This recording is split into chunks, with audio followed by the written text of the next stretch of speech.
Alright guys, BLM here back with a new video, and in this video we're back with another retrospective for Survivor Season 20 years after initially aired, and here we're going to be talking about Survivor Vanuatu, which is a bit of a weird season in Survivor history. It's one where, at the time, it was not very well received, and some of that might be due to its overall placement in the Survivor timeline, though in the time since, I feel like it's a season that whenever you hear people talk about it, they talk about it positively. It's again a season I personally like. While it's not one of my favorite seasons of all time, it's one that, again, I think is a pretty underrated season in the grand scheme of things, but that's simply because it's a season that not many people really talk about. Again, the people that do talk about the season do enjoy it. Again, there's a lot to like from this season in terms of having some really great characters, having a really great overall storyline, with the winner's trajectory in particular being one of the best in the history of the show. There's also a lot of other aspects that have not particularly aged well. A good chunk of its cast is not particularly memorable. This is the first season after All Stars, to where I think that harmed its reputation as well. And in general, again, it's a season that did not get love from the casual audience at the time. So its overall reputation has gone up over time, and again, I do feel like at the end of the day, I feel like my latest rewatch of the season here actually did boost my opinion of the season a little bit, to where, again, I do look at this as a very solid season of the show. But with that, again, we'll be running through the season from beginning to end, talking about my thoughts along the way, and with that, let's start off with episode 1, which is a bit of a strange premiere. I mean, this is a premiere that I've never personally liked, where the pacing of the episode as a whole is just very off, and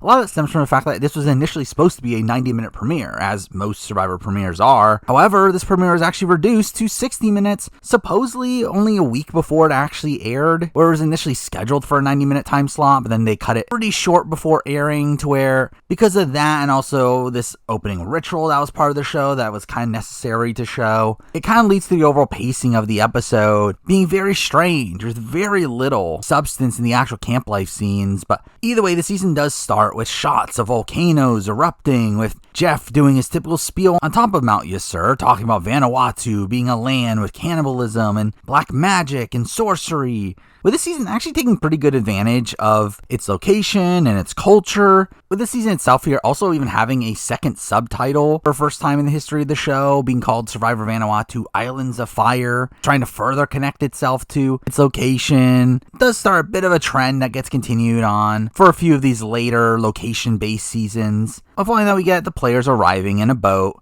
with us seeing 18 new players for the first time in Survivor history, where obviously in last season in All Stars we had the first ever 18-person cast, but again, it felt like at the time that was a thing that was done because of All Stars, because they wanted to bring more people back in that situation. But this is a position where, again, obviously 18 people was not necessary. They had done 7 seasons with 16 people in the past, yet here they decided to bump it up to 18, kind of starting this new era of the show, where outside of Survivor Panama and Tocantins, every season from this point forward will start with at least 18 people, and with 18 people seeming like the bare minimum that they're willing to even put on a cast nowadays, which obviously, again, completely breaks tradition from the show before this. And I do think there are multiple reasons for that. Now, I don't know if it was necessarily the reason for this season, but I do feel like the 18-person cast is to avoid the schedule being messed up too much by medevacs or quits, to where, again, it gives them extra people in the case of a strange situation like that. But again, considering the format of this season, I don't necessarily think that was the main reason for that on this season, especially considering, again, they end up doing 16 people seasons a couple times beyond this, to where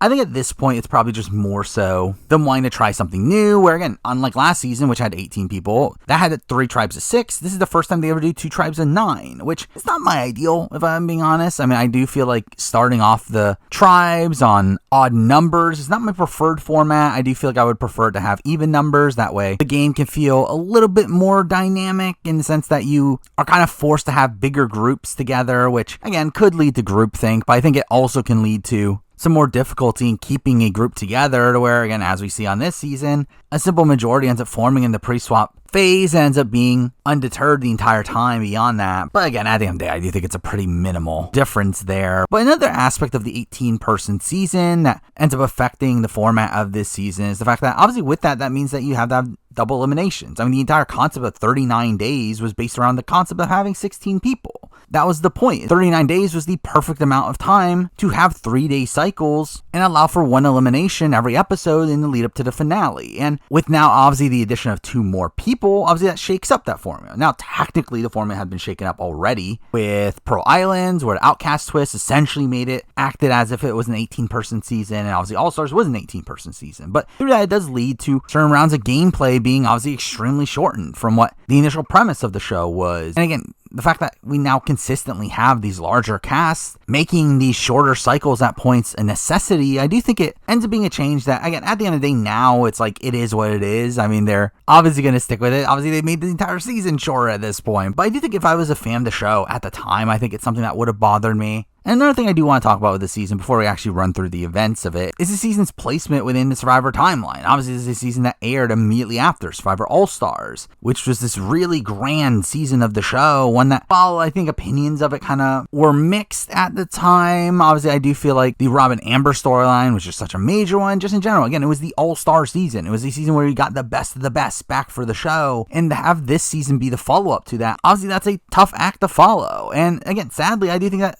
largely taints the reception to this season, where while there were, again, a couple stars here and there for the time, I do think this is still a season that didn't seem to gel with the casual audience. It feels like a season that, like, at the time probably had this like question mark of like, why are they even going beyond All Stars? Shouldn't that be the culmination of the series? And I do think, considering that they don't really try anything that new on this season, I do feel like that is also probably something that factors into the reputation of the season, with just feeling a little bit derivative, obviously considering also the later themed, where again, I think I can get why casual audience didn't necessarily gel with the season at the time. Especially considering it's not a particularly likable cast either. I feel like, while again, there were these like major characters on this season that were notable at the time, I feel like none of them were really because they were likable. I think without this like big hero for the show, especially coming off of like Rupert Mania and how popular like Colby was, like I do feel like this being a potential new start to the series and not really having that very likable presence, I think is something that obviously harmed the reputation of this season as well. Where, again, I think that is something that largely tainted the reputation of Vanuatu at the time,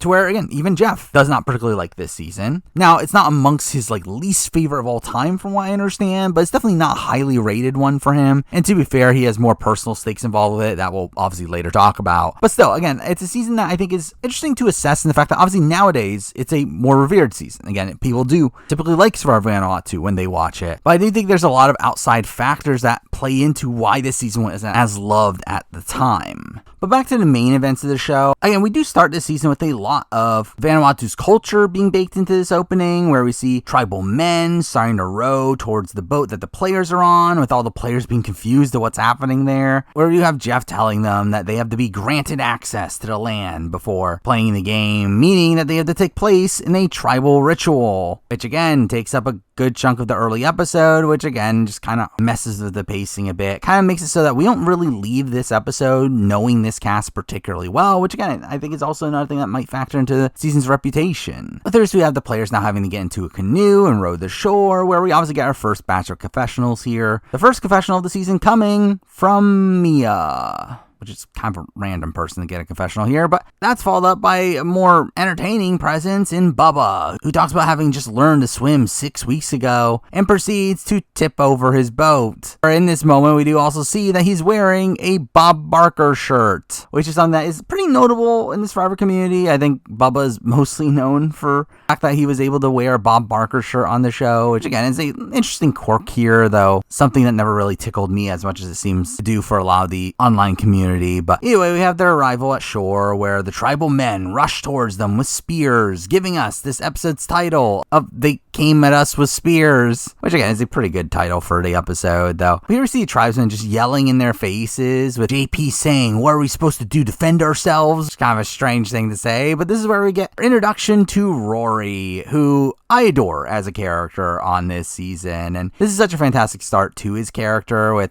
him saying that not one person jabbed a spear at him, which he says he likes to think of it as a black man on this island is not unwelcome, which again is a funny little observation there, though in reality I feel like the actuality is the fact that he was clearly on the side of everybody, where maybe there's the thought of like they didn't recognize that he was a player, and that's the reason why they didn't go after him. But I do think the fact that he was like all the way to the very end also played a major factor into that. But anyway, we have the players being guided to the ritual, to where we have them realize that they're being separated between men and women, with the women having to sit on the floor on the side, while the men get stumps in the center of the ritual, which the men are then given kava, a local alcoholic drink that will get referenced again down the road, though finally we do see Sarge think that it's water that they're supposed to wash their hands in, only for them to obviously have to drink it, to where we do finally see most people being disgusted by it, where Rory talks about it making everything numb, and Bubba just openly just spits it out. Oh, well, JP does talk about being happy that the guys are getting special treatment. Oh, we then cut to Amy, who's upset, saying that she was waiting for the women to get their turn, and it never came, and that she's not used to being second behind a man, which really plays into her character. But also, again, this ritual ends up being, again, not really my cup of tea from a pure entertainment standpoint. I do think it really sets up this season pretty well thematically, really setting up this men versus women dynamic and highlighting the differences in how men and women are treated in Vanuatu. And through that, again, really dividing these two groups even more, again, showing the women in a more sympathetic light, showing them being mistreated, while further stoking the flames between the two groups, which all but heightens the rivalry between them. Again, the ritual itself, though, for me, ends up being kind of boring, especially the middle portion where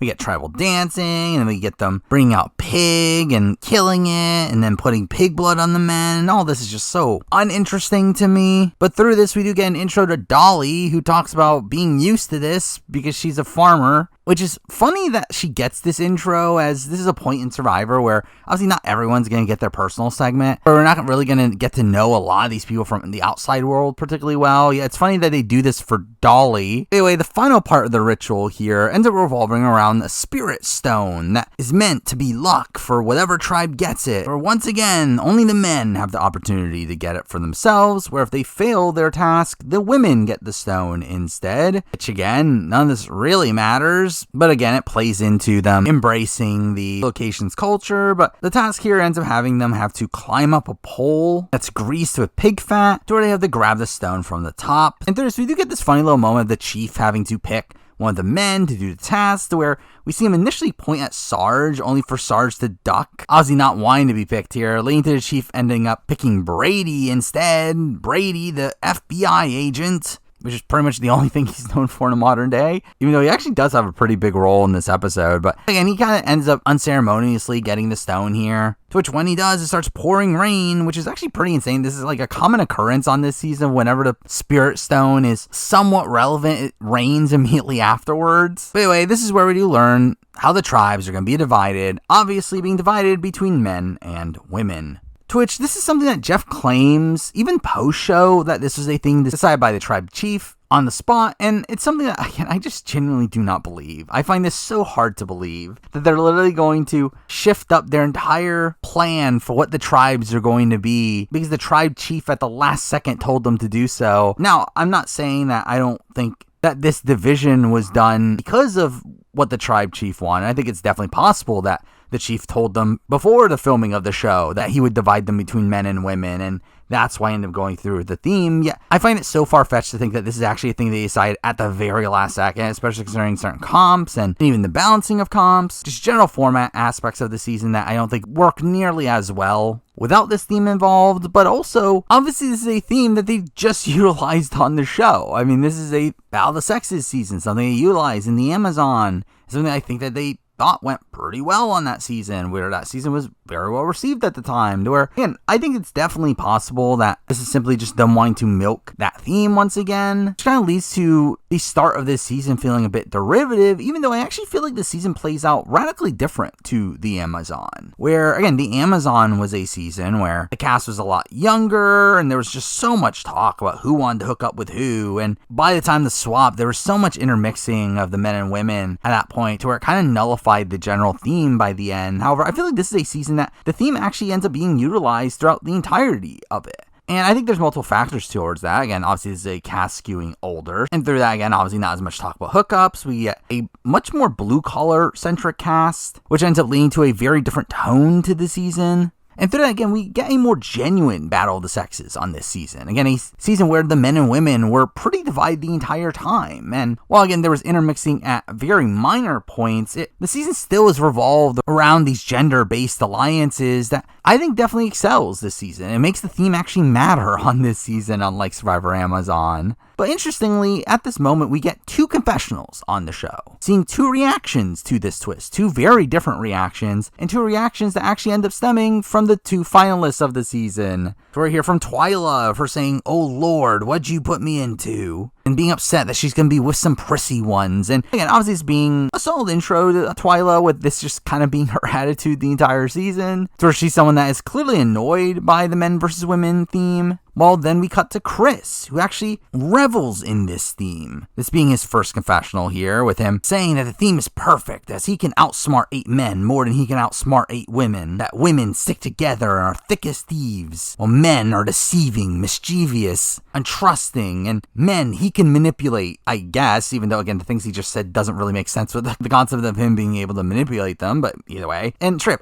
this is part of why I love Chris. Again, he has these really incredible confessionals, has this really great cadence in how he talks as well, and it obviously sets up his story extremely well as well, and the fact that he is this person that's able to maneuver through this general theme. Now, I will say, I do think certain confessionals of his haven't aged the greatest. I mean, he does definitely talk on a lot of women are this way, men are that way, to where, again, I feel like those sort of statements don't really land in the modern day, even though I don't think he necessarily meant anything negative by it. But again, I think this is a great introduction to Chris, who has a pretty rocky premiere episode beyond this that I know from an editing standpoint, Chris ended up being a pretty surprising winner for most people, though while he does have quotes like this that, again, definitely scream out him going on to win, it definitely felt like his edit, which, again, is very up and down at points, some points where he's just simply not really on the show, where really his main story doesn't even start until the point where he's on the bottom after the merge. But also with the men clearly being set up as the overdogs, the women as the underdogs, it, again, made it seem pretty unlikely that Chris was going to end up winning this season at this point. Here we do learn that the tribes now have to find their own beaches in the middle of the night, not given any map or fire, and simply just have to walk along a dark path and hope to stumble across their camps, which is very strange. But again, obviously we're going to talk about the 2 tribes separately, starting out with Yasser, the women's tribe, which really comes off as dysfunctional right away, where right away we get an intro to Scout with her instantly falling and her talking about her artificial need, where she decides to create this plan for the women to hunker down until daytime, which Eliza calls the stupidest thing they could do. Clearly setting up this tension between the 2 right away, obviously being a major rivalry of Eliza against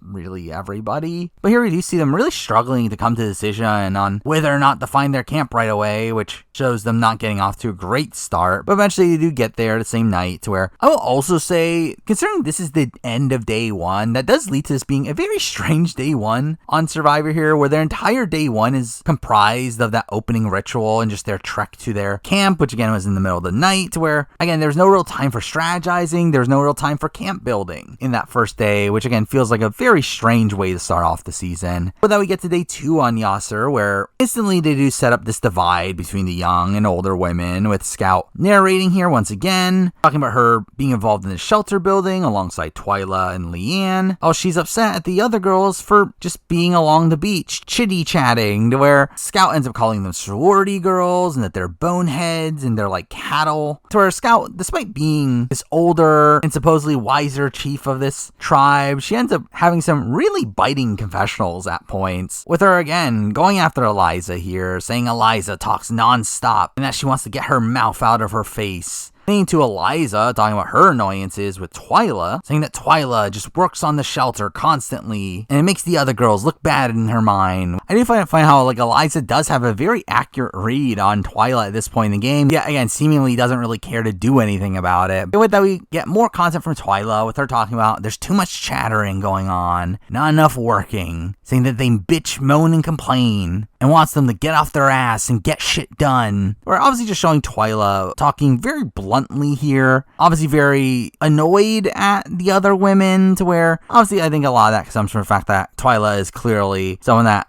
typically spends a lot more time with men, and through that, I think just, again, in general, gels with men more than she does with women, to where that leads to some frustrations from her here. Though, again, I feel like at the same time, she does come off very dismissive of the other women, to where, like, I don't feel like she really gives them a proper chance either, where they're just instantly looking at them in a specific way without ever actually getting to know them. But with that, we do end up moving on to Lepevi, where, again, like Yasser, we do also get conflict on the way to camp, with Rory trying to take the lead here, wanting to create a plan, saying that we're walking like a bunch of ladies, which, again, that hasn't aged well. But Rory's plan here is to separate, as they can cover more ground, which, I mean, I will say, sounds like a really dumb plan. This does lead to Brooke talking about how Rory doesn't fit in, he just barks orders, and Rory voicing his annoyances at the younger guys who just don't listen, instantly setting up this old versus young dynamic on the men's tribe here as well, with this pretty much being the sole storyline from the men's tribe on the OG Lepevi, which was supposedly something actually concepted in the preseason, where supposedly at Ponderosa, the younger men were really chummy there, to where it alerted the older men to them working together, which, I mean, to be fair, I think is definitely a bit unlucky for the younger men. They were all put on one specific tribe with all of the older men, to where they're just clearly outnumbered from the very beginning. But also, I think should be taken as a lesson, as, again, don't make it clear who exactly you want to work with from the preseason, or it could really screw you in this instance. Well, here we do get JP talking about him wanting to be the one to make fire, with Chris getting some cutting confessionals about JP, saying that he wants to prove himself, but he doesn't have a clue. He has the frame, but not the brain, leading to what is probably JP's most notable moment on the show. I know this is a funny 115 entry of JP's trying to make a fire, and they were all excited to see hot amber, but just didn't know what to do with it. And we're just like, we got Amber, which, again, all this is just so strange. Obviously, just coming from All Stars, where obviously Amber is a major character there. And now hearing him say Amber instead of Ember constantly is just a humorous visual when taken out of context. But this is where we do get some focus on Chad, to where, again, Chad's not a particularly relevant character on this season. Yeah, so one big moment here is him revealing to the others his prosthetic leg, which is portrayed in such an over-the-top way, with this really intense music playing, and leads to the tribe being pretty surprised, obviously supportive of him, as anyone would be. But again, we also get pretty decent personal content from him, with him talking about how he had cancer and how he lost his leg 20 months ago, which, again, considering he went from that to playing Survivor in that short of a time frame, is pretty impressive. But it does lead up to Brady talking about how now for sure Chad is gonna win if he gets to the end, because he has that underdog thing, and Brooke saying that he's an inspiration, but if I have to vote his ass out tomorrow, I'm still gonna vote his ass out, with Brooke really coming off a lot more villainous than I remembered, where Brooke is someone that I largely remembered as his, like, more palatable figure, yet on this season, like, again, in his one episode, he really does come off as more of this, like, attempt at getting another Boston Rob figure for the show. But with this, again, we do get to the immunity challenge, where Yasser gets content right before it, with Leanne saying that she wants to show that women can win this thing, because we definitely didn't already see a women's tribe win the first challenge of a previous Battle of the Sexes season. But again, clearly this is setting the women up as the underdogs, which, again, was overall just portrayed very similarly to how the Amazon portrayed their first challenge. And what do you know, the first challenge itself ends up also being somewhat similar to the Amazon, of it being a pretty standard obstacle course with a balance beam portion that might play a major factor, where the men are in the lead initially, though do end up struggling on the balance beam, with Bubba having to crawl along. Same thing with Chad, where we essentially have this face-off for who's going to be the last one to cross the balance beam between Scout and Chris, with Chris ended up falling off the beam constantly, and Scout getting this heroic music as she finally crosses, giving the women a massive lead, and obviously ending up giving them the win. Though it is funny this heroic music is playing as Scout topples over the other side and ends up losing her top along the way. But anyway, Chris ends up not ever being able to cross the balance beam here, which nowadays definitely would have been used as this, like, Cerise style moment of Jeff stopping everything so that Chris can finally cross the balance beam, because I definitely would care so much about that. But again, the women get an easy win here, to where back at camp we do see Chris really playing off this situation pretty well, saying that I have one thing to tell you guys, and that's that I'm not good at a balance beam, saying that if I had wings I would have made it, and proceeds to have another winner quote here, and saying that in this game you outwit, outplay, outlast people, you don't outbalance them, clearly showing him having his eyes on the prize. But following this, we do get a lot of focus on the younger men's side of things, strangely through the point of view of Brady, who ends up being a major narrator in this episode, with him ending up being, again, this talking head for the younger men's side, which is funny from so many aspects. Again, one, he's obviously one of the most forgotten about players in Survivor history, where outside of the fact that he's an FBI agent, I feel like most people don't remember a single thing about him. Also, the fact that he ends up being pretty purple on this season after this episode, until his boot episode, where, again, he doesn't get any confessionals outside of those 2 episodes. But also, again, for this main figurehead of the younger group, he's actually not even that young. I mean, he's the exact same age as both Chris and Bubba. So the fact that he was left out of that older alliance is actually pretty damning in this instance, considering he's literally the same age as some of the other people in that alliance. But also, he doesn't even end up voting with the other younger men in this round. Now, obviously, again, he had similar interests. They were planning on working together. He ends up voting for Rory in a spot where I believe he knew what was happening here. He just didn't want to pile on Chris and thought of Rory as someone that would be easier to get out down the road. With him proceeding to vote for Rory at every single tribal that he ends up attending throughout his entire season, being part of the reason why Rory ends up leaving this season with the most votes against a person in a single season. But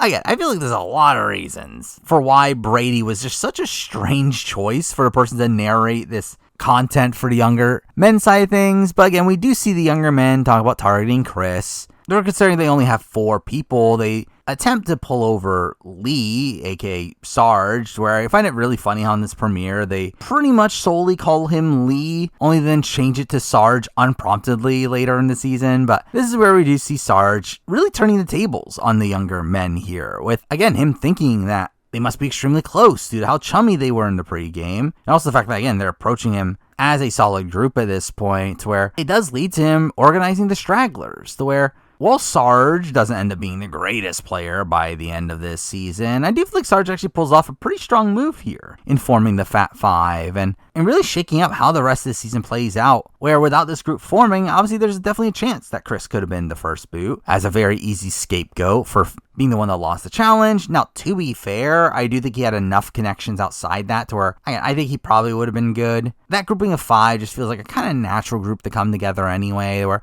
maybe someone like Rory would not actually make the cut. But still, I do feel like, while, again, I think Sarge does a lot of good work in actually forming this group, I do feel like it's a position where I would not be shocked if Chris would have been safe even without this group's formation. But with this, we do see Sarge and Chris talk about who to target, with them initially saying that JP is too strong and that he should go, only for that to change and then decide to target Brooke instead, because at least JP's trying to make fire, I guess? Which, I mean, it's funny that that was the determining factor here, to where all they do say that he is the cocky one and that they don't know where he lies. We don't actually ever see Brooke do anything like actively bad in the game. It's seeming like him and JP were just looked at as the most threatening right away, and with JP again being obsessed with making a fire, something that obviously this tribe would have wanted, it seems to just fall onto Brooke in this spot. Which, again, also considering the unluckiness of this being a men versus women season,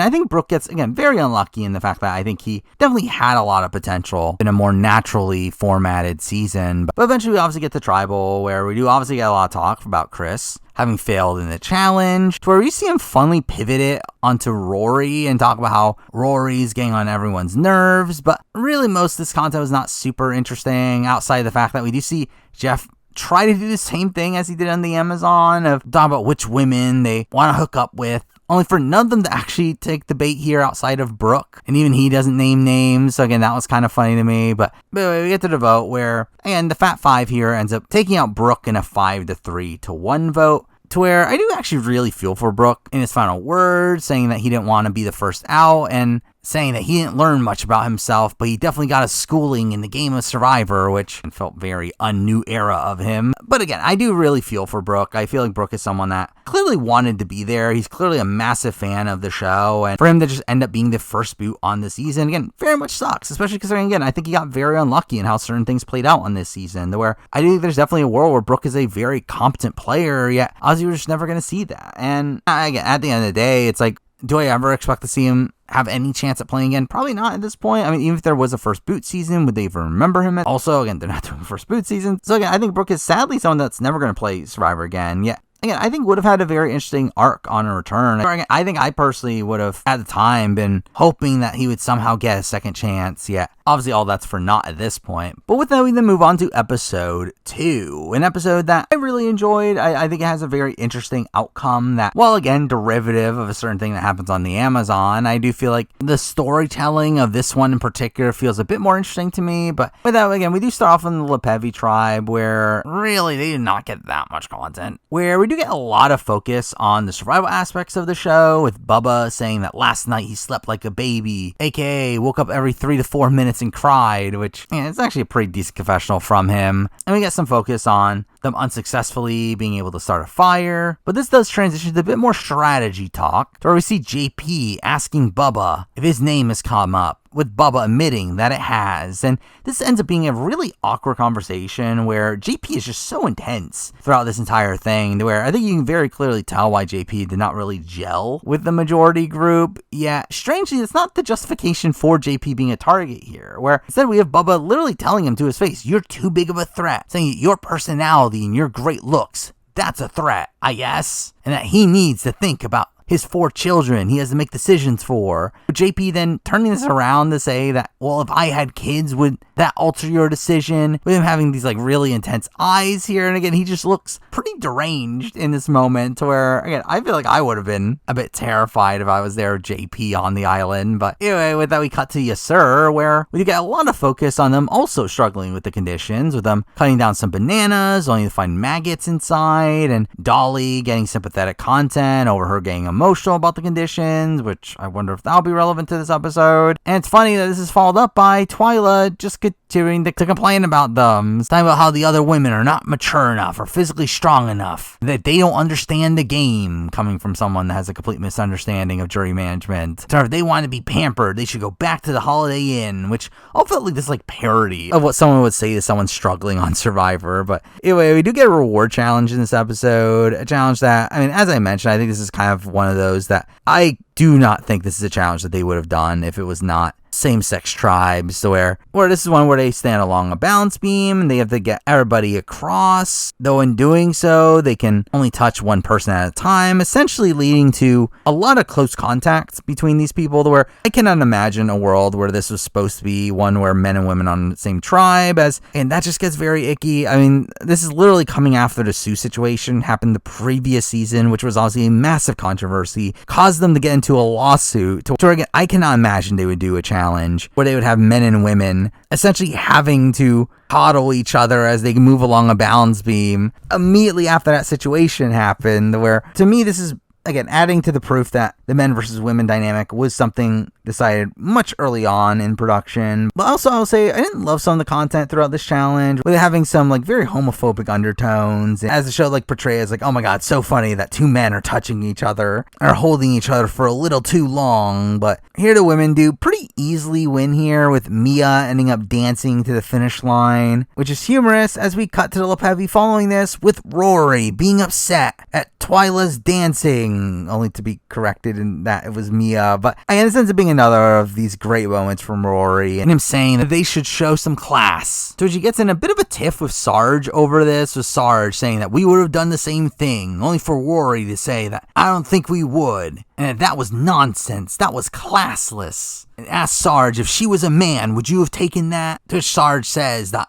I lose humble because it's a competition, which again is a decent response. Or again, as much as I do think this is a fun moment from Rory, I think it's also ridiculous that he's this upset in this situation, but also really funny these words are coming from Sarge, someone that was very notably bitter over how this game played out by the end of it. But really the bulk of this episode ends up stemming from the Yasser tribe. We do obviously get them being happy about the comfort items they win. We do get them starting to strive in the survival aspects and them finding a chicken, and while we do get this very lengthy sequence of them trying to catch it and not being able to do so, we do see them finding 5 eggs that they're able to eat. Even though this scene does still end with the wood under their pot breaking, leading to them losing their fire in the process. But anyway, I mean, this is where we do get more highlight on the strategy of the tribe, where Amy is the one that really lay out the tribe dynamics of essentially being the 5 younger women together, while she's part of the 4 older women that are together, with Dolly being the swing in this position, where we do see Twyla doing some campaigning that does seem effective here, and getting Dolly to agree to vote out Eliza. which I'm sure she won't waver on. Now, before the immunity challenge, we do get a final scene from LePevy of them talking about how they've been neglecting the Spirit Stone. Now they decide to put it on a pole and stick it in the ground for the sake of luck, to which when they do so, it starts raining, conveniently.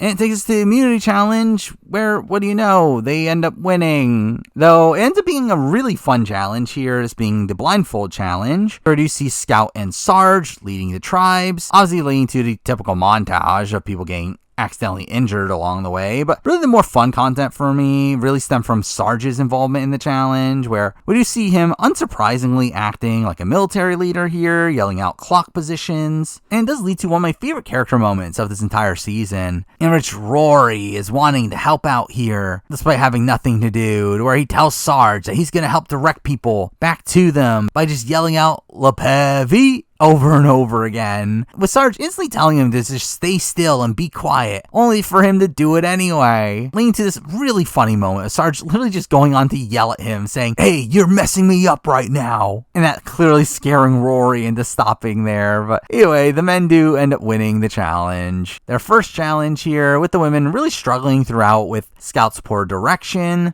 costing them, along for just simply forgetting a piece out in the water, to where again Scout is in this position here simply because of her own physical limitations, which does become the norm for this tribe moving forward, them always having to work around challenge and find a spot for Scout, which is actually kind of funny that she somehow never gets targeted despite them constantly having to work around her inability to do many of the season's challenges. But again, we do have Yasser going to tribal, where we do get a really interesting lead up to tribal here, really showing exactly what not to do when in the swing position on Survivor, where we get obviously a lot of content revolving around Dolly, where Dolly, again, still be on board to vote out Eliza, decides to go to her old alliance and tell Julie that she's voting out Eliza. So obviously Julie is annoyed at the fact that she's so easily flipping on them and decides to campaign for Eliza in this instance, telling her that we should vote for Leanne instead, as someone that is less of an asset on the other side, which again, why Leanne over Scout? But this leads to Dolly being really conflicted on what she wants to do, though decides to actually remain loyal to the younger crowd here, agreeing to vote for Leanne, leading to Dolly then telling the older women that she's voting for Leanne, with them being annoyed at her switching up her plans, with them wanting Eliza out because Eliza was irritating, Scout saying that there's no reason to vote for Leanne and that she nearly dropped her teeth when she heard it. But this obviously leads to Amy telling Leanne that she's getting votes, and also telling Eliza the situation of her saying that Dolly said Leanne now and save Eliza for later,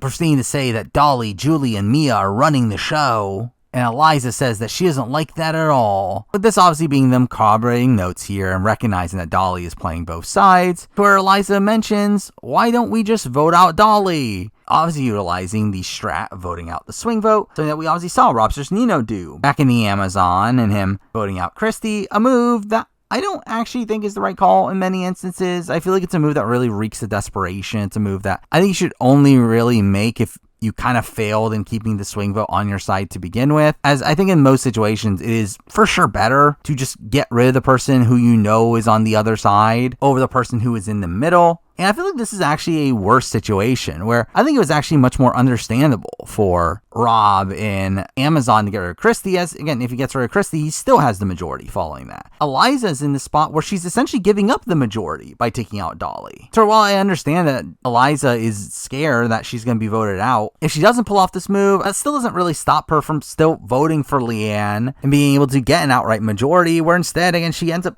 voting herself into a bit of a deficit here, even though I do think this demonstrates, again, a high level of gameplay from Eliza. It shows her playing this more dynamic game and being able to work with people that, again, she's not really gelling with from a social standpoint yet. I also think, again, at the end of the day, I don't necessarily agree with this move, though, again, I think it is a situation where Dolly also just plays this astronomically poorly, to where, again, I fully understand why they make the move against Dolly. I think it's a situation where Dolly really just shows you how not to play Survivor in this instance, in her taking what was initially a very strong position in the tribe and just sinking it to where she ends up being the first one taken out. To where, again, we do see Eliza and the older women agreeing to vote for Dolly in a spot where we do see the younger women actually watching this conversation and saying that, oh, it can't be about game because Eliza is there, which I did find humorous. But anyway, we do get the tribal where it's a mostly mundane tribal, outside Dolly continuing to talk about how she's in the middle and will be the deciding factor tonight, leading up to the vote, where we do get a weird weird voting confessional from Julie, saying as she votes for Leanne that this is because Dolly is running the show, when it's like,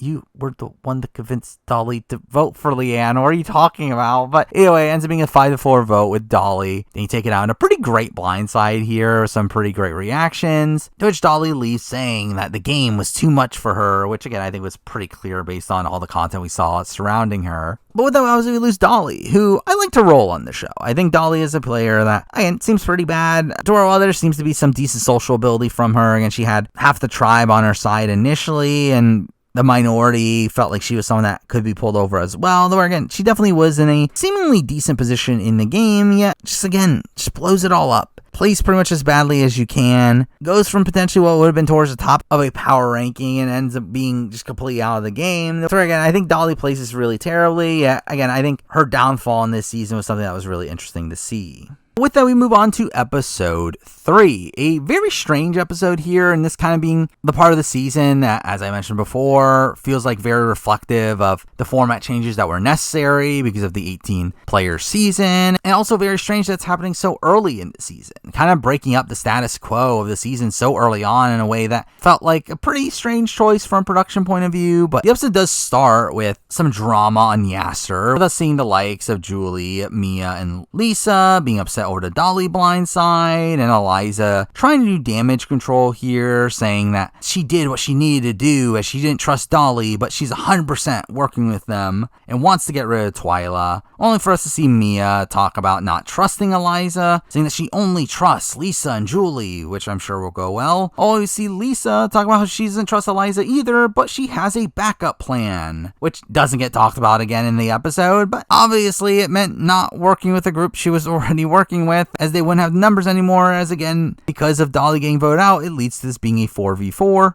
So again, very unlikely you're willing to go to rocks in this position, but we also do get a lot of drama surrounding Mia, with Mia being upset at how others complain about her not doing any work, saying that someone makes fire, but who gets the firewood? To Twyla being upset, starting a fight between the two, with Mia calling her out for playing the martyr, and saying that we would have fire and shelter and food without you, which we then get Twyla, again, making some personal attacks here, calling her a bitch, and in general, again, this being the typical fighting style from Twyla, where she ends up having pretty much the exact same fight with Eliza numerous times later on in the season. And again, just further putting a bullseye on her back, to where while I do think Twyla is an interesting player on this season, I think she does make some pretty good moves at points. I do think, again, just socially, she probably has some of the worst play we've seen for someone that makes it so far into the game. Though again, this does lead to decent drama for the show, with us saying confessional that she's not taking her crap and will whoop the scrawny bitch's ass. She's not here to make friends, which obviously wasn't clear enough yet. But either way, we then cut to LaPevi, which they do get very minimal content here. Yeah, the one scene that they do get is a pretty fun one where Sarge realizes that Rory is gone, leading to us cutting to Rory finding some oranges and eating them on his own,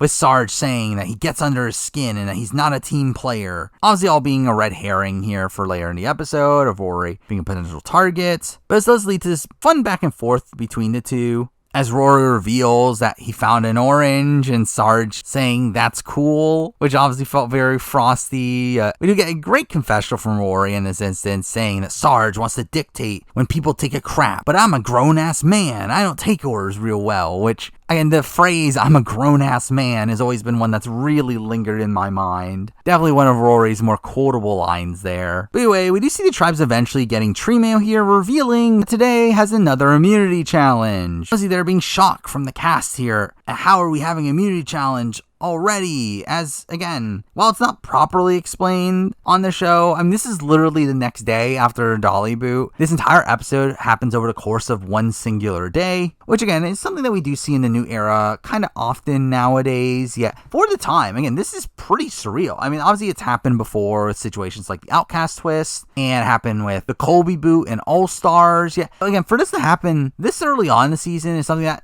doesn't even make sense to me, as, again, you'll later go to the immunity challenge, where it's revealed that they're playing for both reward and immunity, and that the twist is that both tribes will be going to tribal council and voting somebody out, where, obviously, again, this is a ramification of the 18-person cast. They need to obviously have these extra eliminations to narrow down the field. But again, I do find it very strange they did it so early, where, again, the entire point of 18 people, again, seemingly, at least in the modern day, is, again, to have a backup in the case that these other weird situations happen. Yet, this is getting rid of your backup in round 3 of the game. Or you would think that you would want to keep your backup for at least deeper in the game until at least around the time of the merge. The fact that they end up, again, having this double elimination so early is so weird. And also, this is also the first ever, unprompted double elimination in history of the show, and, pre-planned one, where the only previous one was in Pearl Islands due to Outcast Twist, but even then, again, that was one where it didn't necessarily need to happen. It only happened if we got specific results in that challenge. So where here, again, this is a spot where it's guaranteed to happen. And in general, again, I don't mind a double elimination twist, but again, coming from this point in Survivor history, having this just, again, be randomly thrown into a season here did feel like something that, again, felt unnatural for a Survivor season. Though, to be fair, it's not like either of these vote-outs were particularly interesting anyway, to where I think merging these two into one episode, again, doesn't necessarily harm the season in any significant way. Now, obviously, a qualm to be had is the fact that, theoretically, that with both tribes going to tribal, that essentially does really nullify the entire point of challenges to begin with. The point of challenges is to allow for there to be an out for someone that's very clearly going home from a more social strategy perspective, to where, because this obviously it leaves very little room to maneuver, where obviously before your tribe can win a challenge and through that you'll be safe, or again, in the individual portion of the game you can win immunity and you'll be safe. Here, this is a spot where there is an individual immunity doled out, so again, there's still at least that, but even in that, the way that this challenge is structured is that there is a tribal portion at the beginning that determines the reward. However, the winners of that portion are the only ones eligible to play in the immunity portion. So while there is another way for one of the women to get immunity, I do feel like the fact that it wasn't on their own merit, and it's one that obviously ends up being doled out by the actual immunity winner, is, again, just a very strange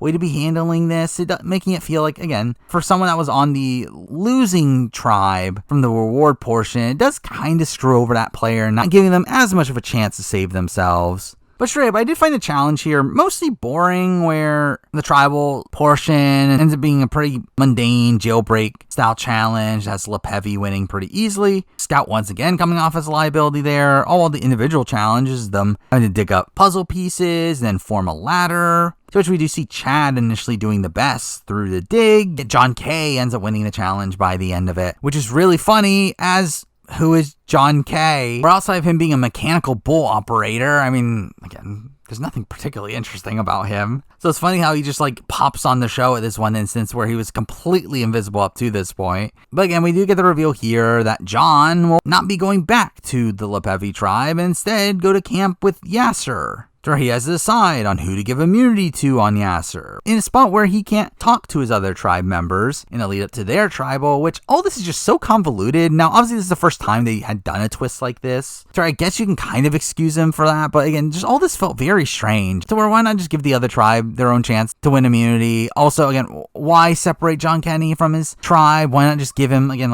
10 minutes so he can talk to people? Why make him go into tribal blind? It's very strange how all this was handled. But anyway, when we do get the Yasser, we do get some interesting content from John, actually, to where, and despite him being a complete dud up to this point, we do see him actually do something kind of smart here in trying to figure out the women's dynamics, and him instantly asking them who voted for Dolly and those that did, talk to him separately. So he's able to get some pretty useful information from this. While also, again, completely separating the women, obviously now further dividing the two groups, but also having Eliza obviously just be Eliza and just openly talk about where she is in the game, talking about how everyone was initially going to vote her out and how this isn't even her alliance. And funnily, we do get John Kenny just leaving this conversation mid-explanation, where he talks about how Eliza just doesn't stop talking, which, again, which obviously is a common thing said on this season. But we do see him then proceeding to talk to the younger women, with them telling him to not give the immunity to either Twyla or Eliza, with John saying that he could care less about who gets it. He just doesn't want people upset at him, which, well, initially can seem like a very passive way of playing the game. I do think this is actually the optimal strat here, as, and why upset people when you don't need to in this instance? I think this is a spot where you are very much incentivized. Just give it to someone that you know is safe and just allow the other tribe to vote out whoever they want. That way, again, you're still being able to make relationships through this trip here and still get something out of this, while also, again, not creating any enemies along the way. But here we do see Eliza again trying to work with the younger women once again, telling them that they should vote for Scout, something that the other women instantly shut down and instead want to vote for Twyla instead, which again, I don't fully get why Scout isn't being targeted for her perceived physical weakness, but also I do think Eliza, again, has the right idea, as, again, they're in this position where they know they're going to go to a tie. They know it's going to be a 4v4, and, again, especially Eliza in particular, I think it's someone that is not very willing to go to rocks, to where I think putting the vote onto Scout is definitely someone that seems to be better than Twyla, where I feel like the other women are probably more incentivized to take out Scout than they are Eliza, to where, again, I think Eliza has the right call here, but just no one seemed to really be on board with it. But anyway, on Lepevi, we do see JP saying that he thinks he's a dead man walking, and that's 5v3. And straight up, he's right, and this is just a really superfluous sequence here where we do see JP pulling over Sarge and trying to get him to vote out Rory. And to be fair, it does seem like Sarge actually does want to vote out Rory, but we instantly see Chris shutting it down, saying that this is just not the time. Really showing how little influence Sarge really has in the game at this point, where while the other side seems to think of Sarge as the main ringleader of the Fat Five, and to be fair, obviously he was the one that initially put it together, again, he's also someone that is not particularly well positioned within it, and again, simply does not have much influence in that group. So clearly the likes of Bubba and Chris are a lot more influential, with Sarge essentially being in the spot where he's kind of just tagging along, not really getting his way. But anyway, we do get to the tribals themselves, where on Lepevi, we do have John coming in, again, with no time to talk to the others. Though, to be fair, I think he kind of had an idea where he was going anyway. But it's here where we see them really prop up John Kenny for what he did in trying to divide the women, with even Jeff going out of his way to say, who knew that he was this bright? Which I guess is kind of a backhanded compliment. But again, the votes here are pretty predictable, where we see JP voting for Rory and saying that I'm hoping it's a tie. Yes? Right, guess he was hoping that he pulled over Sarge and that's it. He thought he would actually be able to get a tie, which again seems kind of ridiculous, especially because again in this spot Sarge has no incentive to flip here. Again, why is he going to go to rocks for a JP? It seems like a kind of a misguided notion to begin with, and JP does get voted out here 5-3. Though with that, we see John Kenny have to stay behind, as he has to go to the Yasser tribal. Right away, he has to give immunity to someone else, and he picks Amy, which there was no setup to. Obviously, again, he picks her because he knows she's not going to be voted out, and didn't want to affect the result here anyway. To which, following this, John just leaves. To where, again, what was the point of having him at this tribal? So again, at least it would have made it a lot more impactful for the game if he at least got to watch the tribal itself. But for him to just be there at the beginning, hand off the immunity necklace, and just leave, just felt very anticlimactic. But we do get some bickering through this tribal here, with Mia fighting with Twyla again. We talk about the fight between Mia and Twyla, with Twyla saying that I don't know how I offended you so bad, leading to Julie calling her out for not making any effort to get to know her. Don't judge until you walked in other shoes, which is ironic, as that's literally what Twyla is doing, and her instantly saying that she's not going to judge these other women because of her preconceived notions about them, to where again all this was just super hypocritical from her, but kind of funny content there. But again, clearly Mia was going home here. I don't think there was really much suspense. It was just a matter of how exactly she goes home. But we do get some great voting confessionals on her way out, with Mia voting Twyla, saying I don't want to spend another day with you. We see Twyla saying to Mia that you have a big chip on your shoulder, which is obviously not applicable to Twyla either. But we get probably the most iconic one here from Scouts, to where this is probably one of my all-time favorite ones, or while again, definitely feels a bit gendered. But I do love how big of a dig this is, coming from Scout in this instance, of her saying that, Mia, your volcano erupts more than I like. Good luck with finding a husband that'll put up with you, which is a pretty insane final thing to say to somebody. But anyway, again, the votes come in, and it is a 5-3 vote where Mia is taken out of the game, meaning that someone flipped, to where obviously it was Lisa. With us obviously getting a great blindside face from Eliza here, but again, the fact that Lisa ends up flipping is like kind of strange editing wise, where it was like very minorly hinted at the very beginning of the episode, but never brought up ever again. Well, again, it was clear that Mia was going home. And again, I think if you really thought about it, you could piece it together. Okay, that probably means Lisa's flipping because everyone else seems pretty resolute. It still does feel like the storytelling of all this is very disjointed. And I do find it funny how in Mia's final words, she talks about never wanting to see Twilight ever again, and that she doesn't have the social skills to play the game at all. Which, I mean, she's right in the sense that she doesn't have the social skills to win the game at all. But either way, again, we lose two people in this episode, so let's talk about them. First up, let's talk about JP, who is kind of a weird character here in the sense that he does have moments here. Again, he does have that weird conversation with Bubba. He does have some funny confessionals at points. Like, he very much comes off as this kind of all-American guy that I could see being a favorite from production preseason, yet obviously it didn't really work on this season. Obviously, he was just outnumbered from the very beginning, didn't really have much chance of saving himself, and I do find it just strange how much he was propped up as a threat, despite us not really seeing anything to really make him a threat outside of the fact that I guess he's just this typical all-American guy, where outside of that, again, he felt very intense. He felt like a guy that, again, I don't really know if he really has it in him to be that good of a Survivor player, and really, if it were not for the fact that he had the Amber confessional, and also the fact that he later appears on the show Solitary, which I've never watched, though maybe I will at some point down the road. I believe if it were not for those things, JP would be a largely forgettable presence in Survivor history. And the other person we have to talk about here is Mia, who I do think is a very forgotten about player in Survivor history. Despite that, I actually really like Mia. I actually think Mia is a really fun character on the show, to where her conflicts with Twyla in particular are actually really entertaining. And I feel like she's just a character that no one really talks about because obviously, again, she's the fourth boot of the season. She's someone that is also from a largely forgettable season, to where, again, I get why people don't really talk about her, but Mia's always been a character that I've always personally liked. I think she really has a fantastic final episode here, bring a lot of entertainment there, to where while for the first couple episodes, she's kind of just there. I do feel like her exit in particular here makes her a standout character in my mind, though one that was still a pretty bad player along the way, and someone that didn't really seem to have much game in her. Now for episode 4, which ends up being one of the weaker episodes of the season, an episode that not much really happens from a game front, though it's still not without any good moments, and we start off with one of the better moments of the episode with an instant fight between Lisa and Eliza, where obviously going back to camp, we do see Eliza and Julie being pissed off at Lisa for flipping on them,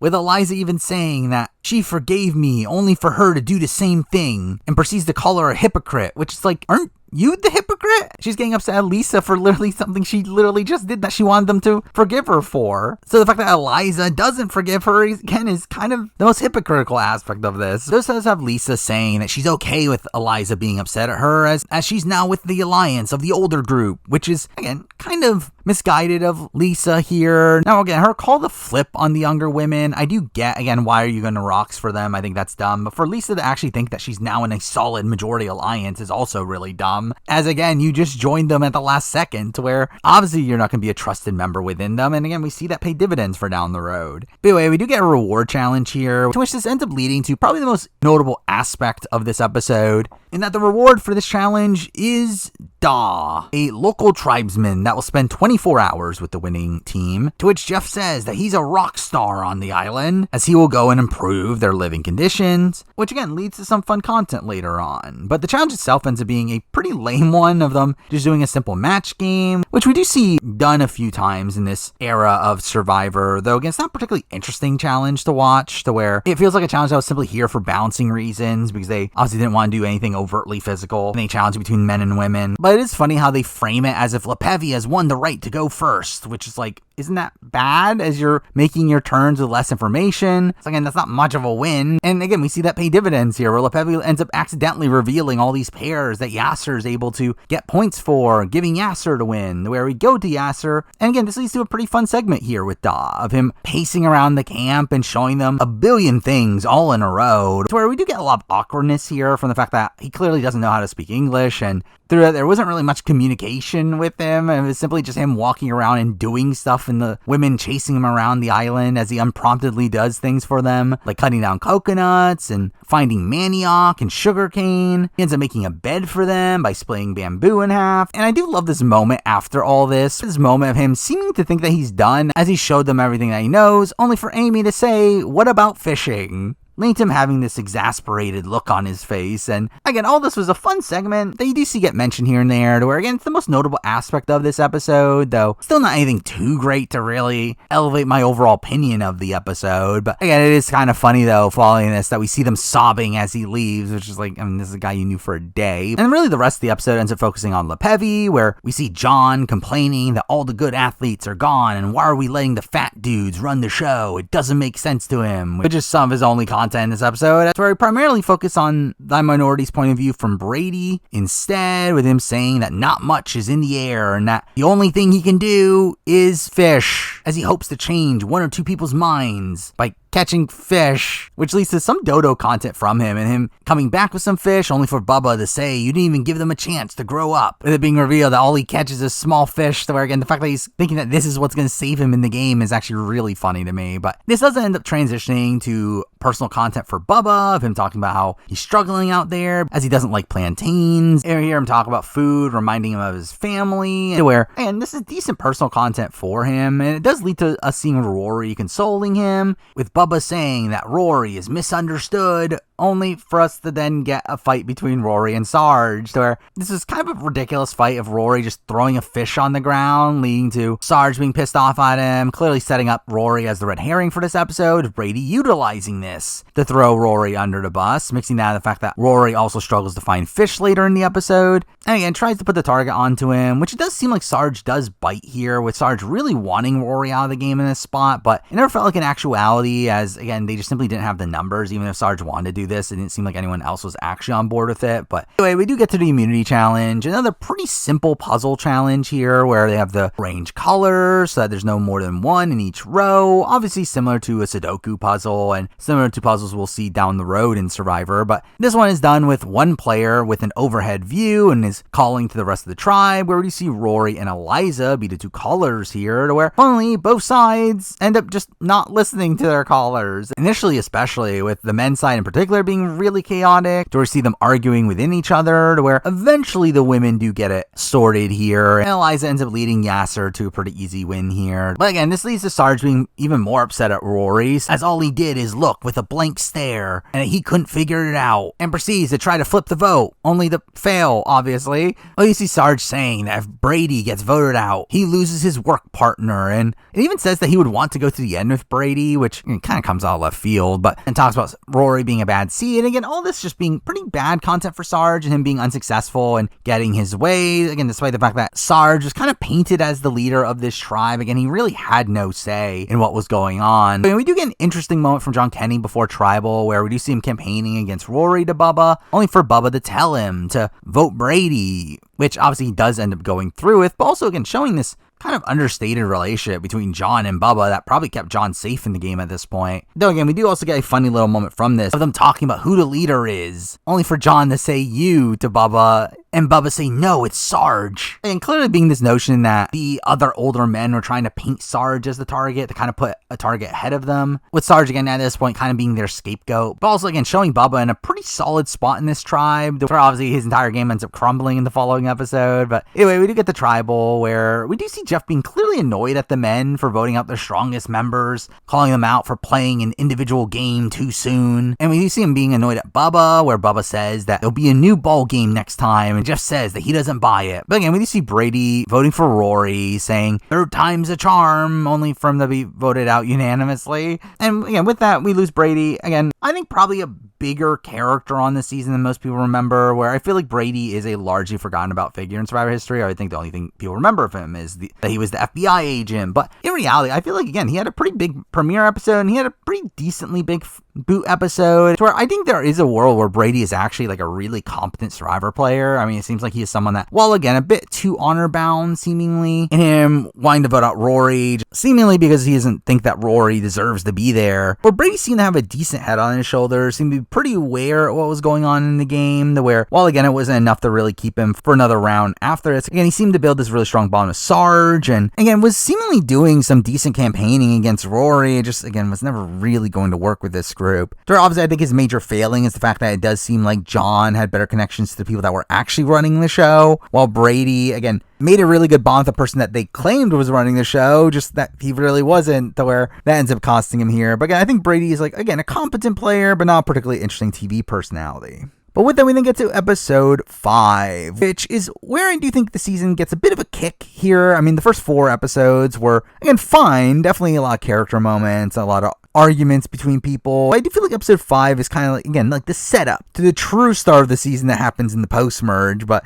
anyway, episode 5 does start with a pretty minor scene on Lepevi. There being some pretty dumb drama here that doesn't really end up mattering outside of it relating to the later boot, where we do see Sarge and Chad both being annoyed at Bubba for sleeping in the same spot around the fire every night, which they claim is the best spot to sleep. To where, again, this just seemed kind of like a dumb argument. Bubba does finish this scene by saying that there's too much testosterone in this tribe and that he's ready to stop being around men, which will not age well. This is where we see 2 men arriving at the camp and calling everyone in, telling them to pick a chief, where Lepevi ends up picking Sarge, obviously. Thor to hand him a staff and make him put on a necklace, only for them to just leave. And we see Sarge being confused. All a really strange scene here, but obviously indicating a shift in the game's about to occur, where we see the same thing happen on the women's tribe, where they end up picking Scout there, into Leanne even openly saying that she thinks it's going to be a swap. To where, as she says so, everything starts shaking. Once again, being kind of a notable moment of this season, the fact that an earthquake occurs, which again shows how real Survivor can be, that they're actually playing Survivor in the middle of an earthquake now. But again, this ends up being a clip that's shared around at points where, while again, not a particularly notable scene for me, I do feel like this is one that does make the rounds, being a kind of a unique aspect of Vanuatu in particular here. But either way, we eventually get to the tribe swap, where we actually get a pretty interestingly formatted tribe swap here, where we learn that one of the leaders will actually divide the tribes, while the other leader will pick which tribe they go on, which, I mean, is a format we do see across reality TV every so often. And it's one that, again, in general, I would rather just get a schoolyard pick. I think that's a more interesting format to me, though. Again, I didn't mind this format here, though it's definitely better than a random draw for me. So an aspect of this that I think was unintentional, but I did actually like, is that it actually gave incentive for you being the leader, as by the way this swap plays out, the leaders were essentially almost always guaranteed to be in the majority of their swap groups, where here we do see the men and women have to be split up between the tribes equally, because there's an odd number of men that ends up leading to splits that are 3-2 on both sides,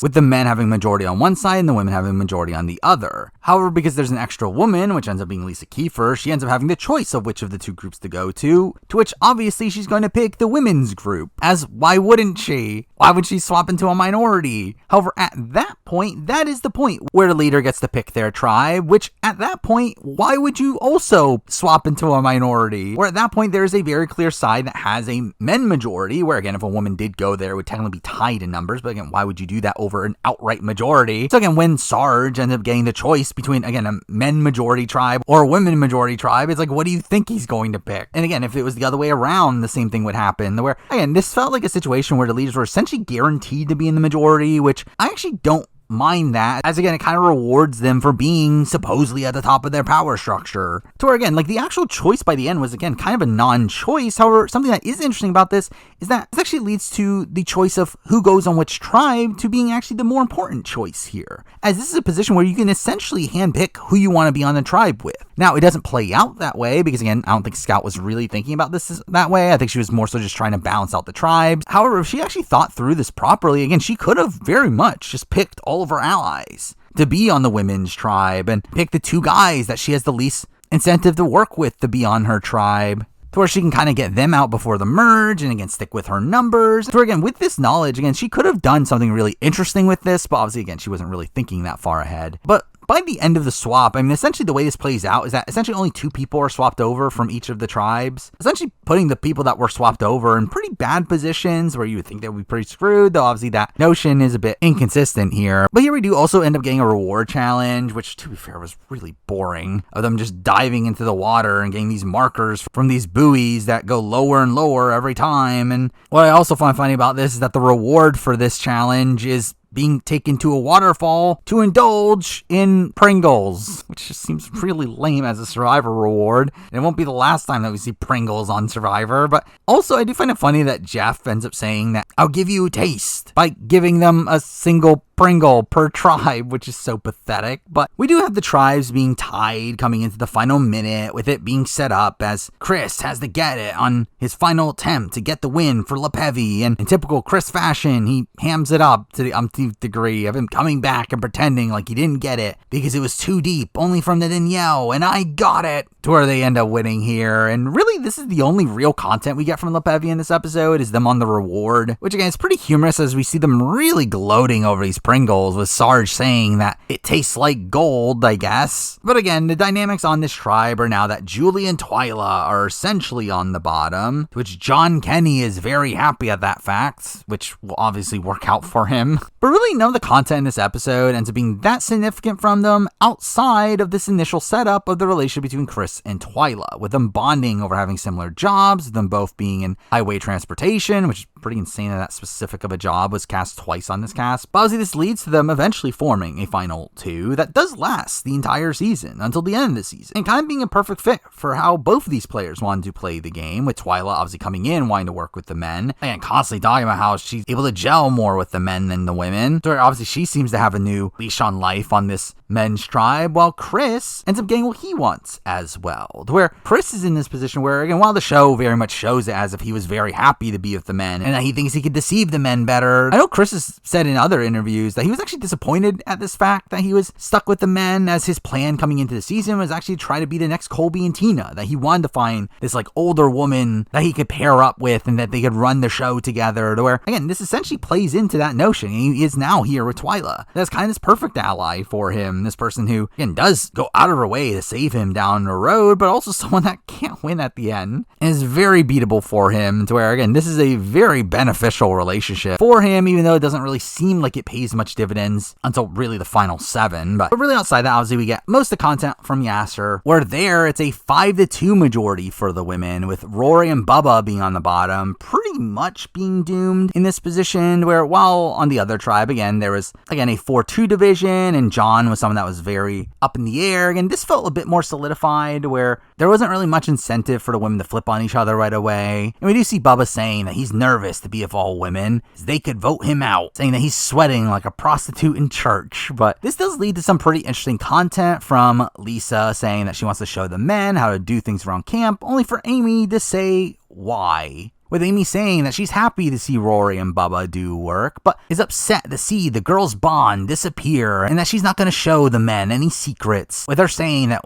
she's women strong and that's not changing from her end. With Amy clearly being the most pro-women figure on this season, which really lasts the entire season, of her constantly wanting to make this women's alliance work, which also ends up being the start of Amy being portrayed as this more villainous figure for the show, her kind of being this Black Widow, and that she's ruling over all the women and taking out the men one by one, where, well, again, that's not necessarily how the game really plays out. Again, it does start this more negative tinged edit for her in a spot where, coming out of Vanuatu, Amy is pretty much the main star of this season. I mean, she is the person that I think is mostly talked about from the casual point of view of being this notable character, where, again, while again, I don't think she was necessarily loved by the casual audience, I do think the fact that she was this very clear female villain for the show, and one that made her a big enough character to where obviously she's one of the only people brought back from this season. But with that, we do eventually get to the immunity challenge, which ends up being a pretty boring challenge that has them having to find paddles and row out to a flag, which LePevy gets a pretty easy win here. Jeff really scolding Yasser, saying that that's the worst paddling I've ever seen. But really, the most notable aspect of this sequence really comes before the actual challenge, where you see Bubba trying to reach out to Chris and tell him to think about the merge, something that Chris didn't hear, but Amy did, which I wonder if that'll be relevant. But again, this is a pretty notable moment in Survivor history, one that's pretty commonly talked about being a really dumb move, something that really sinks Bubba's game. However, I do actually think Bubba does have the right idea here. I mean, really, this is an idea that most people should be having. That, again, surprising that Bubba's the only one to actually vocalize this, but really, everyone should be trying to throw the challenge, or at least most people should be trying to throw a challenge, where in this spot post-swap, And both sides having very clear majorities, again, you should be throwing the challenge. So you can vote out the minority on your tribe and through it come into the merge with numbers as you can get your other allies back on your side at that point, to where it's kind of insane that no one actually goes through this. And again, it seems like Bubba had the right idea. Again, recognize that this should be something that they do and have the other side throw challenges so both Bubba and Rory can make the merge. And again, they can run the show from that point on. However, again, just seems like something that the other members of this cast simply did not do. So again, I think the idea that Bubba had here is correct. The issue is how he does it. So obviously he does it in the worst way possible of, again, not even alerting Chris to this, which in itself is bad, but also alerting the majority of the tribe into what he's doing here, with Amy again directly hearing him in this instance, where we see them get back to camp where Amy is annoyed, saying that what Bubba did was disgusting and that he's getting himself kicked out. Where it does seem like he genuinely does put the target onto his back, where it did seem like Rory was actually going to be the boot until Bubba made this move. And this does lead to this very awkward conversation between Amy and Bubba. Tori asks her to tell him if he's going, only for Amy to interestingly say, check with the boss, implying Leanne in this spot, which is kind of this understated story that again gets really hyped up post-show in the modern day, that Leanne was really the one running the women's tribe, which I don't know if I fully believe. I think I subscribe more to the fact that it was a partnership between Amy and Leanne. I think there are spots where Amy gets her way. I think there's spots where Leanne gets her way. I do think it was a bit more mutual. However, this is one of the few moments in the entire season where the concept of Leanne being the one to run the show is directly implied, with obviously the majority of the storyline really revolving around how Amy is the one leading the women. But either way, we do get the tribal, where at this point it's pretty obvious what's going to happen. I mean, we even see Amy calling out Bubba for making signals to Chris, and also, again, makes a very questionable move here of saying you weren't even going to be picked to go. Obviously alerting Rory to the fact that he was so close to going home, where we even see Rory make a pretty funny face in this instance. But again, we get to the vote where Rory ends up voting for Bubba, and we do get a unanimous Bubba vote. And again, Bubba was a fun character on this season. While not the most notable figure in Survivor history, again, he does have some funny confessionals here and there. Again, he has his Bob Barker shirt, which is humorous. And he also has a really funny downfall here as well, and it being completely on him in how he goes out, even though, again, he was definitely swap screwed. And I think that's kind of an understated aspect of Bubba's run on this season, where I don't know if he has as much of the killer instinct that Chris ends up demonstrating later in the game. But again, Bubba seemed to be the one that was actually in the best spot on the original LePevy tribe. Again, it seemed like it was him and Chris really running the show, where we do see a lot more of Bubba's actual relationships in the game. And along with the fact that we also see Chris talk about postseason that he was actually fully loyal to Bubba and was going to take Bubba to the end. Again, I could definitely see a world where Bubba would have won this season had certain things played out differently. Yeah, obviously, again, in this spot, he plays it poorly, specifically just due to how obvious he was with what exactly he was doing. But I don't think that makes Bubba an entirely bad player. I do think Bubba, again, actually has some pretty good strategic thoughts at points, and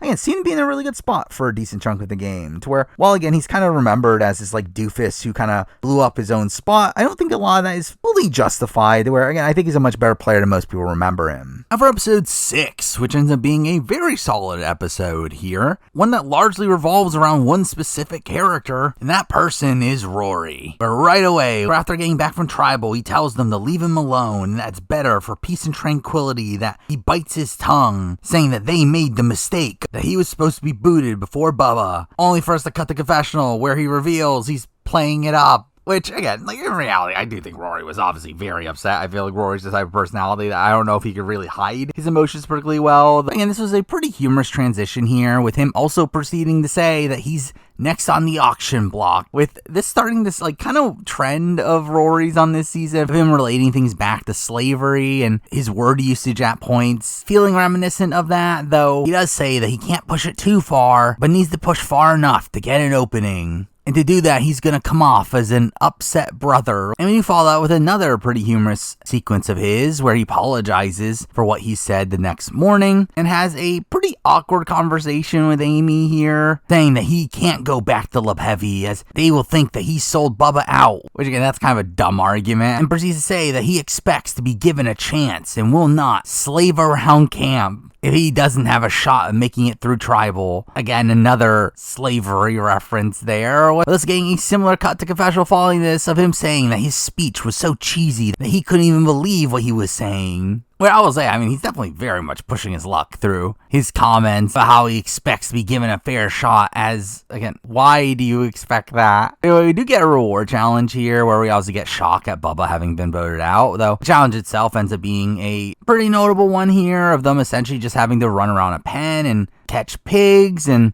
through that each person participating in the challenge has to catch 2 pigs while one person will control the door, which felt like a role specifically made for Scouts to Eliza's chagrin, as she ends up essentially refusing to participate here, not being able to catch any pigs, and with that LePevy ends up having a pretty easy win here, with Twyla really making a meal of this, gloating about how she kicked their asses and laughs about the prissy girls didn't like getting their fingers dirty, which again is pretty much the typical style of content you would expect from Twyla. All while Twyla proceeds to talk about how she's confused at why they would even keep Eliza around over muscle, cutting the asser, where we do see Leanne being kind of annoyed at the same thing, being annoyed at Eliza for not trying in the challenge. Oh, we get some pretty humorous content from Lisa of her telling Eliza not to worry about it, only for Lisa in confessional to then be annoyed at Eliza for being the reason that they lost. But again, we do see Eliza being emotional here over being bad at things and proceeds to just blame it on Scout. I said that Scout is there to take all the easy roles, which I mean, understandable, but also this does very much come off as Eliza just being kind of upset at the fact that she actually has to do something in the challenge. But following this again, we once again have Rory saying that he's on the auction block, but Eliza is killing the team and tells Amy that if you vote me out, you're sunk. Really setting up this red herring that Eliza might be going in this episode, all while we then cut to LePevy, to where we start to get some very strange content here, where we see them getting the reward, them eating the steak from the reward challenge, them really gushing over the steak that they win here, which I will say look legitimately good, but Sarge ends up saying that it's better than sex. Also proceeds to say that it's good to have women around and that his dreams are starting to get elaborate, with Julie saying do tell, and he says that he specifically can't tell her, into this big reaction from Julie here, though this is also just a pretty creepy response in this instance, where again, why did Sarge need to bring this up? And in general, I mean, this very much felt like this point in the season where we're kind of reducing back to the Amazon style of content, back to a lot of focusing on who's attracted to who, specifically around Julie in particular, where we do see Chris saying that she can sweet talk her way to Final 5, a surprisingly accurate call there. Chad ends up saying that having Julie around is a morale thing. Julie says that she can flirt all day, and it's how she connects with people, leading to her proceeding to tan topless, with Sarge talking about her looking pretty good, sunbathing her buttocks. Which I get, all this content's so weird, but clearly setting up Julie as this like seductress on the show, really showing her as this proto-Parvati. In a spot where I do think if it had not been for the fact that she later dates Jeff Probst, and her season having been so far away from the next returnee season, I can definitely see a world where Julie is brought back for future seasons as this like Parvati light figure. Though considering all the things that happened post-show, it obviously feels very unlikely that she would be brought back. But still, again, this does feel like her being the first person to really utilizing her ability to flirt in the game as a way to progress her game. And we do follow this up with was probably the best individual move Julie makes all season, of her being around and talking with Twyla, recognizing that Twyla must already have an alliance with the other guys. But it's here where we do get some focus around Twyla and her relationship with some of the guys, with us seeing Sarge talking about how he could take Twyla as being a best friend for 20 years and that he can go to the race with her and drink beers. And he could also put a dress on her and go to dinner, which is a weird line, and proceeds to say that Twyla is the fourth in his alliance, alongside Chad and Chris, essentially showing Twyla having leapfrogged, obviously Julie, but also John in this spot, to where we do see Twyla herself, again, not really buying into this, saying that they're all lying sacks of shit, and that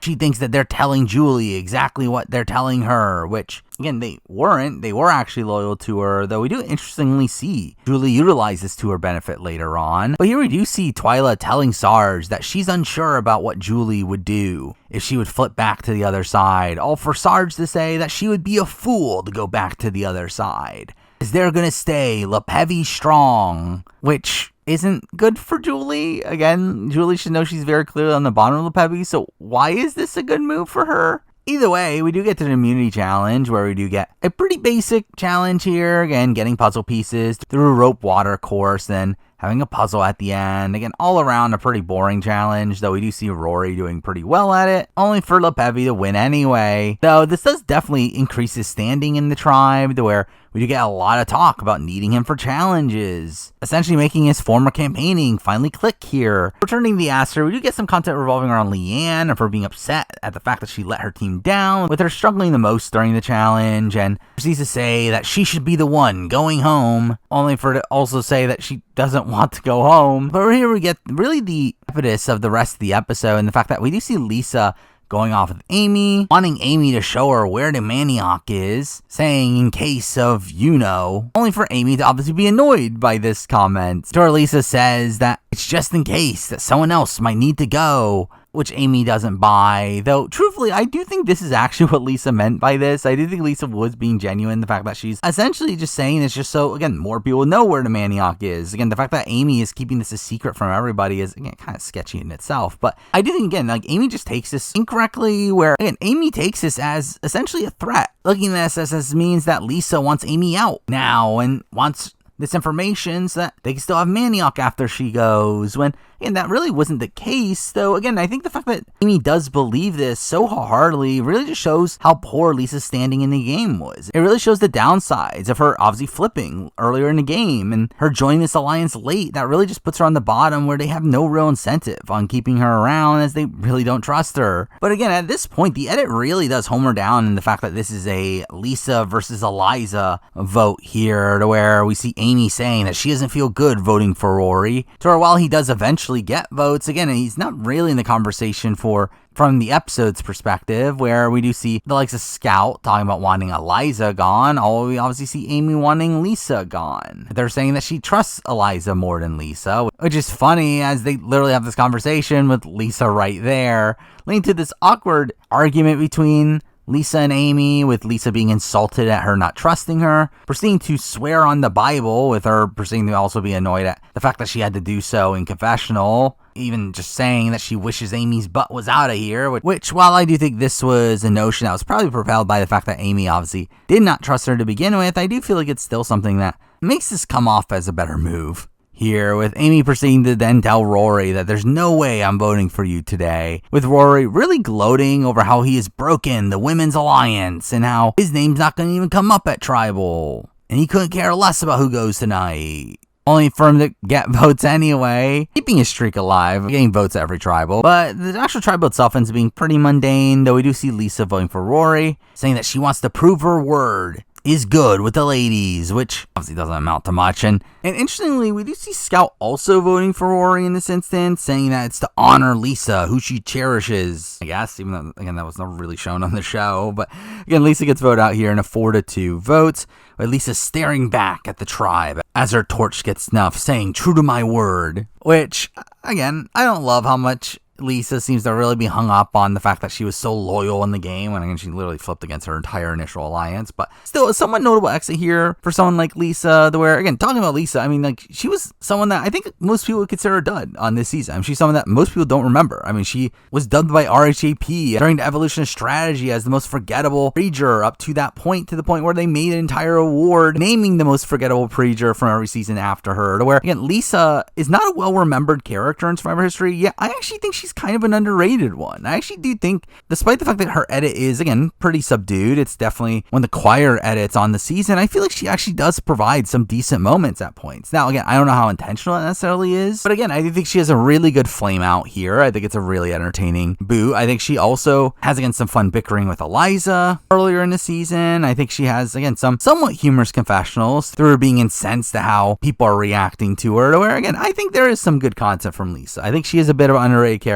Now, again, not a good player by any means, but again, someone that I do actually find to be a somewhat likable presence on the show. But with that, we then move on to episode 7. Another, again, solid episode. Probably not as strong as the previous one, but one that really sets up the rest of the season. Though I will say, I do think they too blatantly set up the boot in this episode, where literally the first scene of this episode is us getting content at LePevy with Chad talking about how John is the only one not doing his share of work, and get shots of him sleeping. And we cut to a shot of Chad dropping an entire bunch of firewood as he does so, with Chris saying that he's gonna coast through the game, but he won't coast with them, which, again, feels like too obvious setup to the John boot here, being bad content just all around. Again, bad content showing him as, again, lazy and not doing anything around camp, but also, again, showing him not being wanted by his own supposed alliance members of the people that he was on his original tribe with, where it kind of just made it too obvious that John Kenny was pretty much a goner in this spot. But following this, we do get a conversation between Twyla and Julie that is the follow-up of the content from the previous episode, which, again, is probably the best individual move that Julie makes across this entire season, of her asking Twyla about her being part of a 4, with, again, her just assuming the fact that the others had made an alliance with her, which, again, was a correct call, and proceeds to lie and say that she had the same exact offer, which, again, she didn't, but she's able to really utilize this to her benefit here and get Twyla against the men, thinking that they were tricking her, allowing her to flip Twyla back onto the women's side of things post-merge, and in essence giving the majority by that point, to where, again, I think this is a very impressive move from Julie, and the fact that she's very openly working against the men and they actively strive to keep her in the game, again, is very impressive from her from a game front. But with that, we then cut to Yasser, where we do see a lot of focus on Rory once again, them talking about wanting to build up his relationship with Amy, only for now, after Lisa is gone, Amy to just tell him that she's going to be sticking to the women's alliance, as no women's alliance is stuck together, and that's what's keeping them together. With Amy ending up being the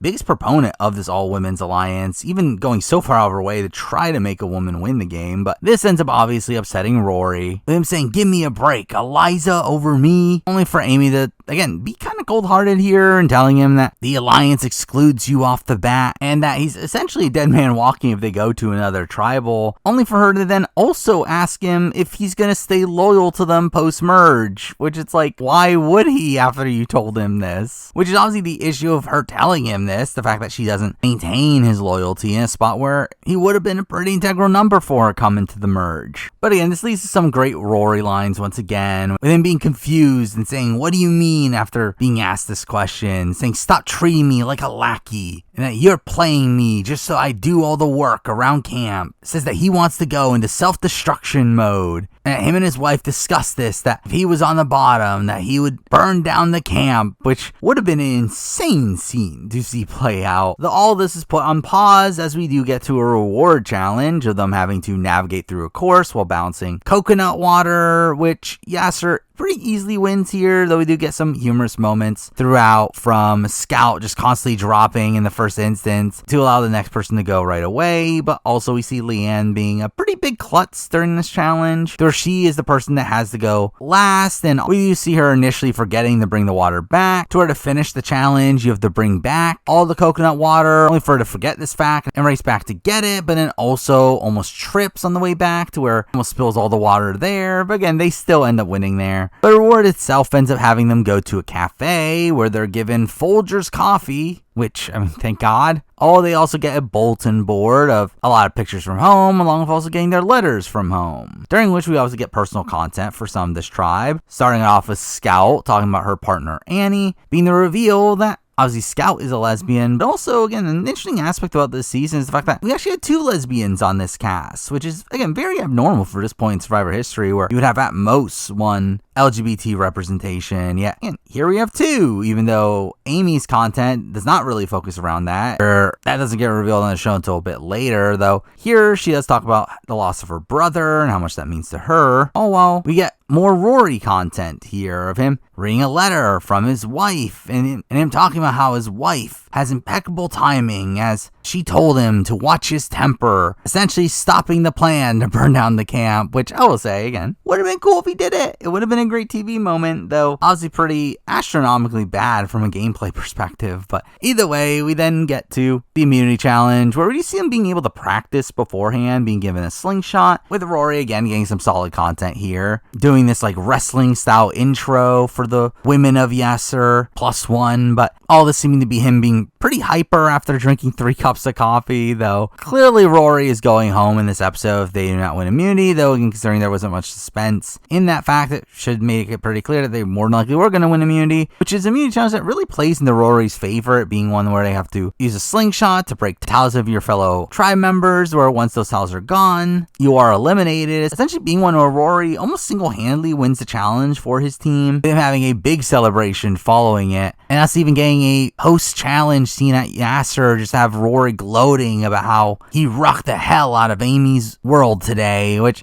all of this is pretty fun content for him. But anyway, the rest of the content ends up happening on LePevy, where straight up, this segment gets really rushed over on the show, despite the fact that this is actually like a really important vote off. Like, this is pretty much the vote off that solely determines what happens at the merge, where right away we get the setup of the vote, and it being between John and Julie, with them both being looked at as the most likely people to flip at the merge, with Julie obviously having connections on the other side to the other women, all while Chris, Chad, and Sarge all don't trust John. And mixing out the fact that he also got time to spend with them back at Double Tribal, it really just led to John also being looked at as an equal liability here, though in essence also just fully rolling out Twyla of them, fully thinking that Twyla is in their alliance at this point. But obviously ultimately we do end up seeing them decide to actually take out John in this instance, to where I've talked about this in the past. I do think this is a really bad move, one that obviously has them coming into the merge down in numbers now, with both Twyla and Julie flipping on them at the first instance, in a spot where I do think John would have not flipped at that first vote at least. Where in taking out John here, it's obviously a move that essentially just gives the women the majority after the merge, where with John there, again, at least gives them a fighting shot of being at least tied, and definitely potential of keeping Twyla in line under the guise of potentially going to Rocks, to where, again, I do think this is still a bad move. Now, not necessarily guaranteed of one, where, again, there's definitely a shot that John Kenny switches his mind and flips anyway. As at the end of the day, I do think he was always a very rocky number here, and I think John Kenny was also a person that was going to flip eventually. And I do think he is a player that very clearly wanted to play a more pendulum style strategy, to where, again, for the men as a whole, I do think it makes sense to try to get rid of John Kenny at some point, though I just think this is way too early and putting him in a very precarious spot following this. So again, I do think at the end of the day, they were just completely snowed by Julie in this instance. And despite that Julie was, again, someone that was just going to flip at the first instance, we do see Chris having a very strong relationship with Julie at this point. So while I do think it's a misread from Chris to think of her as a more solid ally than John, in a spot where, again, John does openly say that he was loyal to Chris and wanted to take Chris to the end of the game. And for Chris to throw away a number like that and also put himself in disadvantage coming into the merge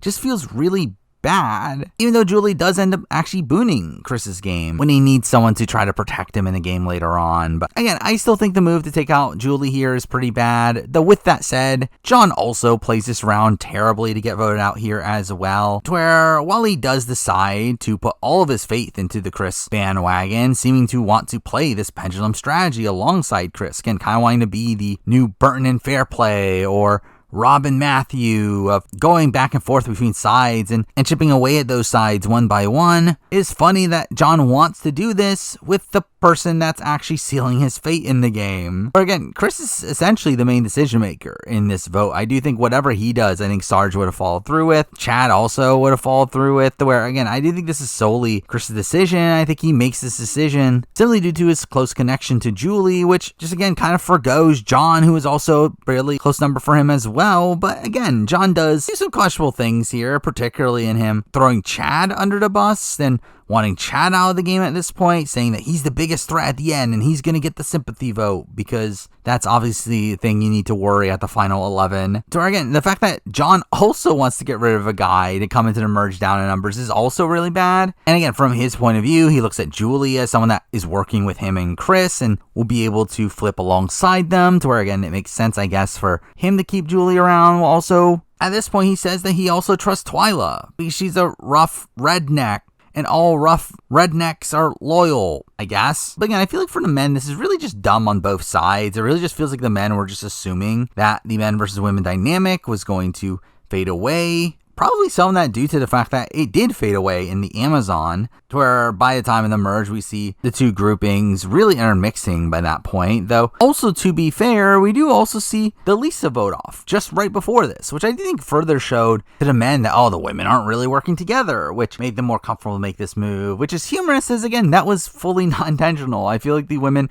voting out Lisa just ends up being a move that actually works to their favor and allows them to get the numbers coming into the merge here. But Interestingly, of all the men, we do see Chad seeming to have the right idea initially, talking about not trusting Julie, and would rather have her go out, only for Chris to talk him out of it. To where obviously the notion of John proceeding to target Chad made it easy for Chad to change his mind as well, though I do think keeping John around here was still the better long-term move to make, even if he was targeting Chad, as he's someone that just really has no real options moving forward, while Julie obviously has a lot of options. But again, despite all this intrigue coming into the vote, the actual vote itself ends up being pretty mundane, where the tribal ends up just essentially comprising of people being upset at John Kenny for taking naps, and he ends up being voted out unanimously, though I will say I do feel like he has some pretty underrated final words, saying, "I came, I played, I lost, and I'm a little bitter," revealing that he wouldn't have turned on the guys, yet they turned on him, even though again he voted for Chad. But does say that he hopes Chris wins and that Sarge comes in second. Everyone else, I hope you lose. Which again, coming from John Kenny, I feel like these were pretty decent final words. And with that, let's talk about John Kenny, who,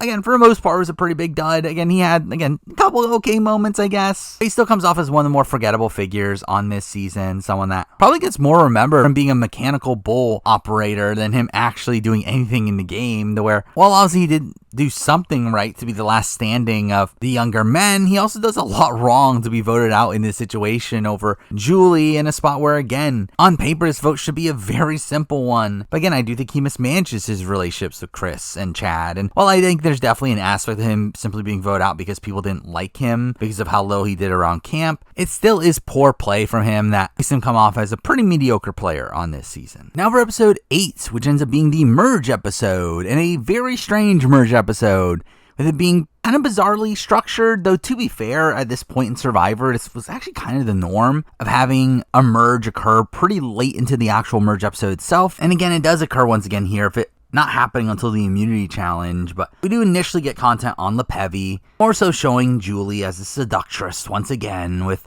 her sitting in between Sarge's legs and Chad talking about how Sarge just letting it happen. And this leads up to another Julie sunbathing scene, with Sarge saying that Julie is an exhibitionist and he's okay with it because he's been to Europe, which is such a ridiculous line. But under Julie's guidance, he proceeds to join her in sunbathing and proceeds to also expose his ass, leading to him, Julie, and Twyla all doing so, which is just weird. This does lead to this humorous content from Chris and Chad walking up on them, and Chris yelling, "Sarge, what are you doing?" Saying that Julie is such a bad influence, with Julie saying that the boys want to keep her around for visual stimulation and she has it in the bag. Again, clearly playing into this archetype that Parvati gets a lot of credit for down the road, even though really I feel like Julie utilizes this more for game more than Parvati ever does in any of her runs. But anyway, this is followed up by a reward challenge where we see Scout saying that she's happy to see Twyla still here, leading to Sarge saying that Twyla isn't going anywhere, though really all this should be very telling to the men here of Twyla's connections to the other side. But the challenge itself has them tossing buckets of water from one to the other and filling a bucket at the end, a pretty basic challenge that we do see Chris using a innovative strategy here of soaking his buff and using that to get some extra water in, leading to LePevy having a pretty massive lead throughout the entire challenge and end up easily winning here. The reward is milk and cookies and chocolate cake, which feels like a terrible reward for Survivor. It is humorous to me that LePevy doesn't even finish the reward here, having a whole bunch of leftover cake that they end up not finishing, but this does lead to some content from Twyla of her being annoyed at Scout for making that comment, saying that she needs the guys to think that she's good with them, and saying that the guys would be stupid to not see into that comment, only for us to cut to Chris with him saying that he thinks they're good. Which was pretty bad content there for Chris. While his winning trajectory does start relatively soon, it does feel strange that in the murder episode himself, he is completely undermined in this instance. But this is followed up by, again, some solid content for him. He's setting up his pretty impressive game at this point. Us seeing him make a final 2 with Chad.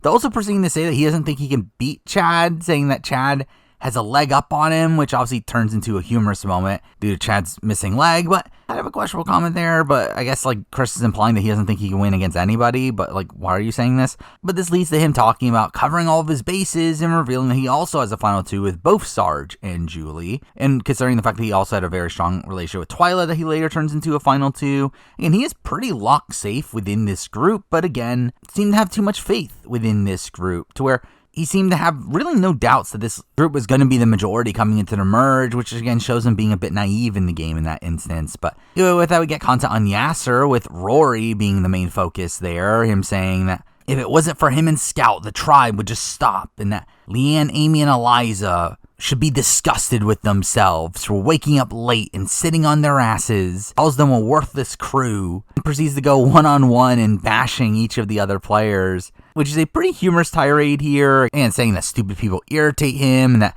Leanne is crabby despite always eating. He calls Eliza a little child, is annoyed at her for still not knowing how to make fire despite him having taught her numerous times. He says that Amy takes advantage of everyone and is riding this queen role, and he wants to knock her ass down. Once again saying that he's ready to get out of Yasser and be around some men, which won't work out for him. But this takes us to the immunity challenge, to which we see Rory instantly break the immunity idol as he plants it in the ground. But it won't matter anyway, as this is obviously where we get the reveal that they are merged, and obviously they're competing for individual immunity in this instance, where they have to race out to a tower in the water and do laps and grabbing flags, with the first two to get 3 flags move on to the final round. And this is also done in 2 preliminary heats followed by a final one, and straight up just watching this challenge is so boring and just wasting so much time in this episode that could have been used in further developing the dynamics on the merged tribe. But obviously also a challenge that greatly favors the men here, to where while we do see Eliza and Amy move on to round 2, the challenge was very clearly going to be won by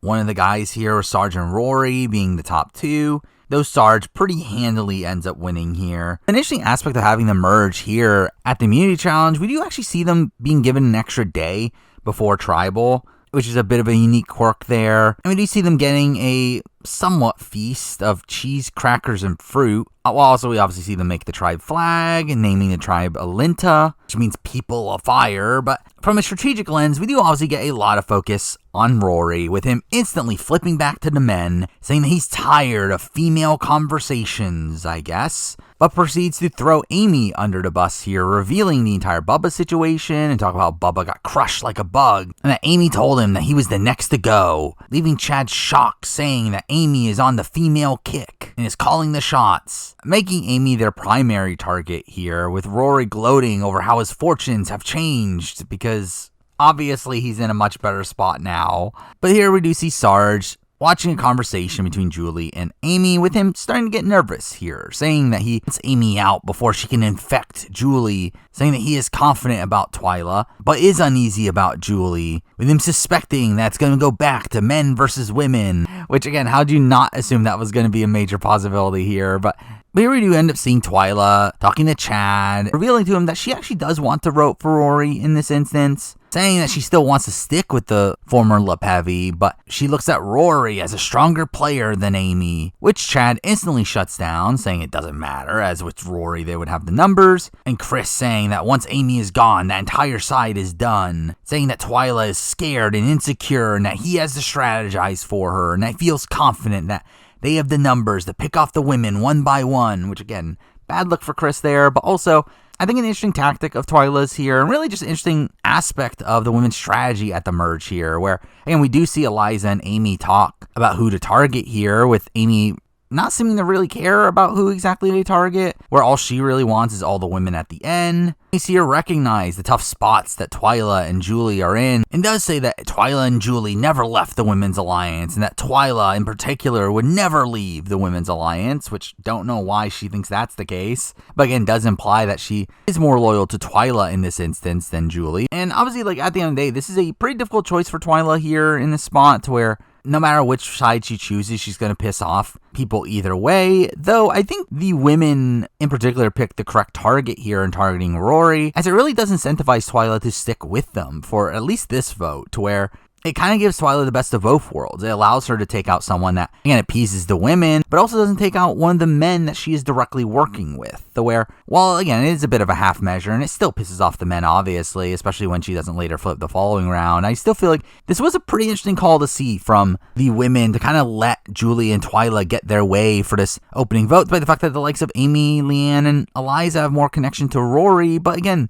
that's a connection that isn't that valuable to them, considering Rory instantly flips on them anyway. Where, again, I think overall they do play this pretty effectively in this spot. But anyway, we do eventually get to Tribal, which is not a particularly interesting one. But really the only thing of note for the vote ends up being talk about everybody wearing body paint, with them saying that the best one is on Julie, with her showing that she's drawn a heart that says Jeff written on it, which leads to Jeff saying, don't waste your time flirting on me, as I can't help you any, though obviously very much implying this Jeff-Julie relationship that happens after the show, with this being the most blatant hint about it through the core episodes. But obviously we eventually get to the voting, where Rory votes for Amy, saying this is the first time he's made a personal vote, and that her treatment of him has been horrible, and he has no respect for her, and hopes, like a bad rash, she's finally gone, which again is such harsh final words here for Amy, to where, straight up, I don't even fully understand why Rory hates Amy as much as he does, to where it does feel like Amy tries to bond with him from a social perspective. Well, yes, obviously she does tell him that you're next to go. I don't feel like any of that was done from a vindictive point of view, to where, again, just the bitterness from Rory and this is kind of funny to me. But again, we get to the votes, which ends up being a pretty fun blindside here. Now, from a viewer perspective, it's pretty obvious what's going to happen here, though I really like the editing of this scene, where Rory gets blindsided in a 6-4 vote, where we see these really big reactions from like Chris and Chad in particular, where he has his mouth wide open as the votes come out. But also, I really love the editing of the music as the final Rory vote comes out, to where it feels like they put a lot more gravitas into the actual vote off. Anyway, with that, we do end up losing Rory, who is such an incredible character on this season. One of the most underrated characters in Survivor history, to where I find it so disappointing that Rory never got to play again. I think he's someone that was just such a fascinating personality here, and him having just such a great arc on this season of him being on the bottom for the majority of it, and people just simply not liking him for the majority of it, but him providing so many fun moments through his really humorous one-liners at points, and also his constant arguments, to where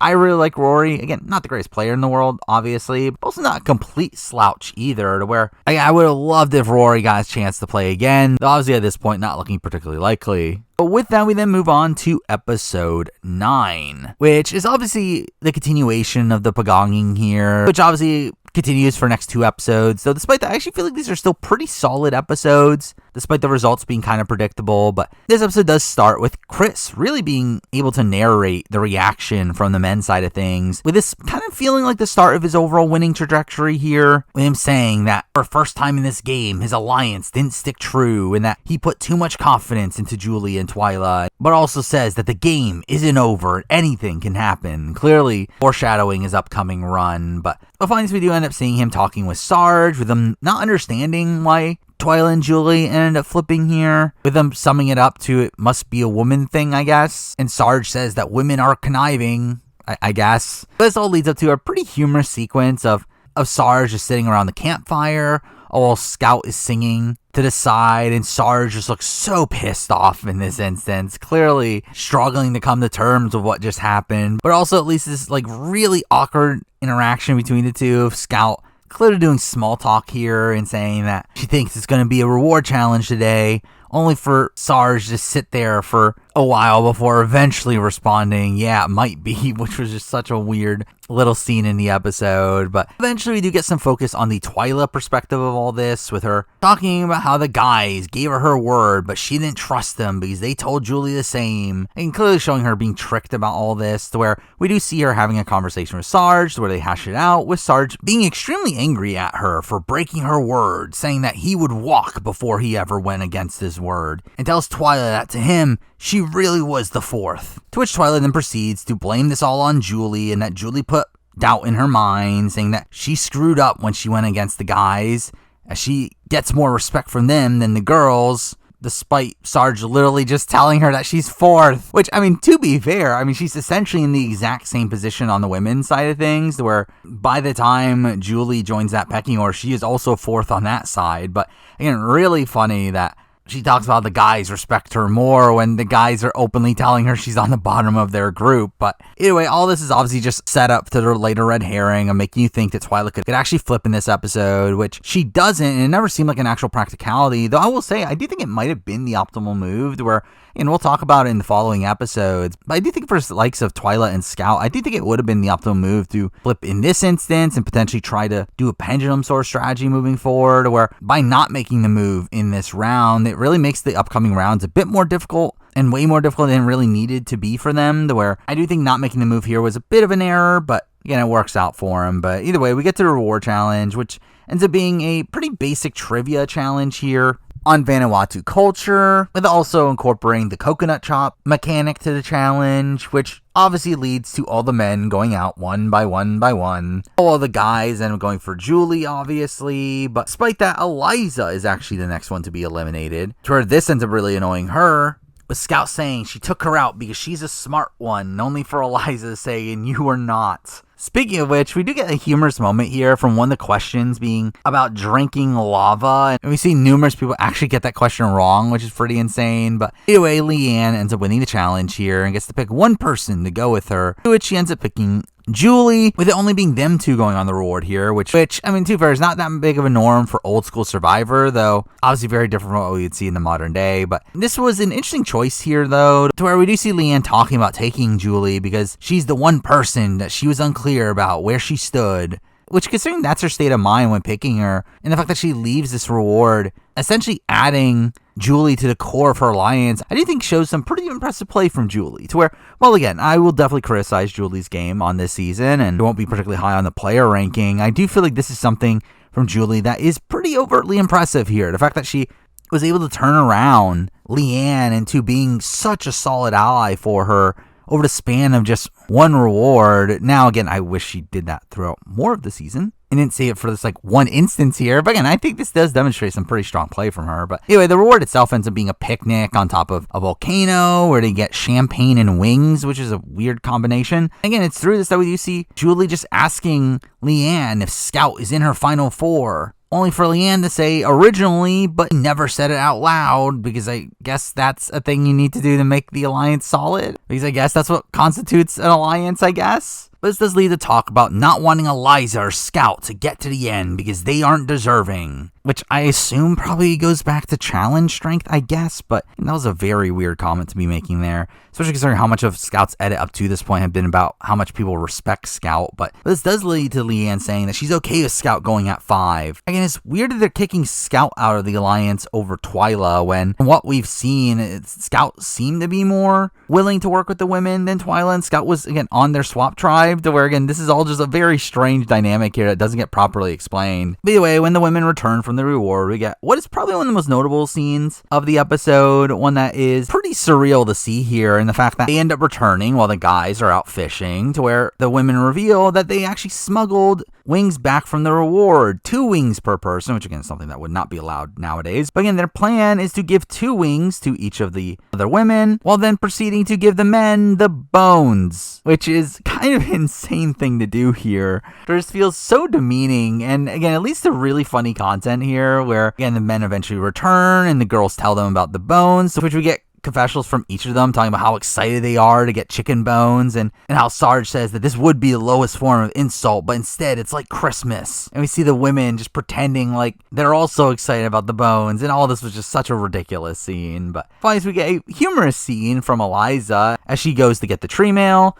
to which when she's there, she finds a pig that is given to the tribe, to which they're not allowed to kill, and they have to keep around until the following day, all being kind of a lead up to the following reward challenge, which is weird that they even included this here, as why not just add in the pig when relevant. But this does lead to some humorous content from Eliza trying to guide the pig back to camp, only for it to not follow, and her yelling for help. But anyway, we eventually get to the immunity challenge. It ends up being a pretty basic one here. It ends up being a puzzle-based one where they have to memorize a puzzle board and then recreate it. And when you get it wrong, you're eliminated, and the last person remaining ends up winning. Again, pretty basic stuff here. No, humorously, the men are all out first, literally all out in the first round, all while Amy pretty easily ends up winning this, leading to Amy talking about how the plan is to vote out Sarge as the strongest of the guys, with Sarge himself seeming to recognize the fact that he's pretty dead in the water here, and that he's going to be taken out because he's the biggest physical threat, which, again, was kind of obviously going to happen throughout most of this episode. There's not much suspense in that light. But to be honest, we do end up focusing a lot on the Eliza Scout dynamic. Now, some of this playing directly from the reward challenge, where Eliza was pissed off at Scout eliminating her, to where this does lead to a bit of a tiff between the two, with Eliza talking about how Scout and Twyla are playing personal, and Eliza gets upset when Scout calls her little one, saying it's condescending.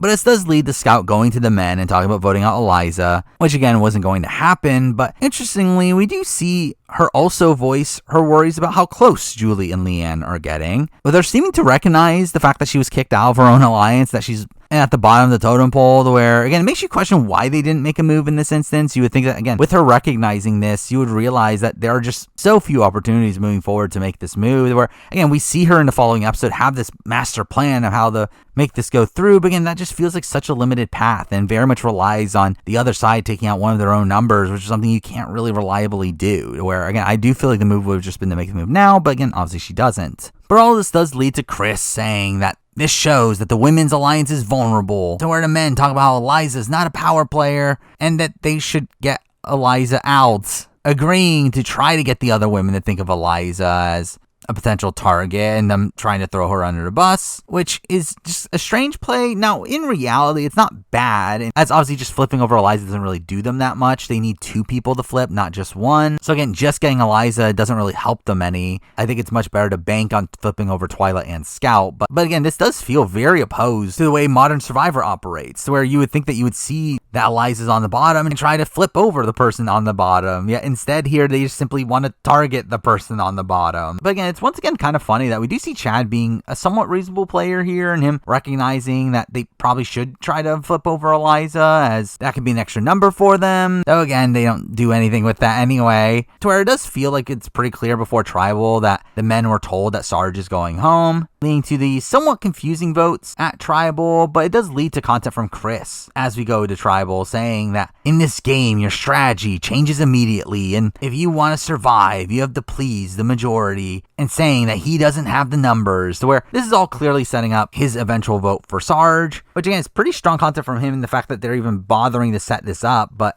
also content that, again, is kind of confusing considering the fact that they try to make you think that this red herring of an Eliza vote could potentially happen, when, again, it really wasn't going to happen. But anyway, we get the Tribal where, again, we get content from Eliza being pissed for the reward challenge again and bringing her bags because she's worried about getting Rory syndrome. I guess that's what we just call being blindsided nowadays. All Sarge talks about Julie snaked Twyla, and Twyla admits to being closer to the men than to the women, which... why are you saying this to the other women that you're supposedly working with? But anyway, the votes come in where Chris ends up voting for Sarge in this instance, saying that he's just opening a door and that this is for you, not against you, which I don't even understand what he even means by that. But again, I think the move to vote for Sarge here is an interesting one. I mean, obviously, yes, it is giving him more leeway with the women, making it seem like he's voting with them. Also, can be integral in getting them to keep him around over Chad, where again, at least they'll think that, Chris is more amendable. Though, at the end of the day, I don't think this really mattered at all. I don't think this really changed anything, really. But again, interesting how highlighted this was on the show. All while we see Sarge vote for Eliza, as was the initial plan, but we also see Chad vote for Julie, which was interesting and clearly in a spot where I do think Chad was probably told where the vote was going and just simply votes for Julie because he didn't want to vote for Sarge and he was voting vindictively, and that's not explained on the show. But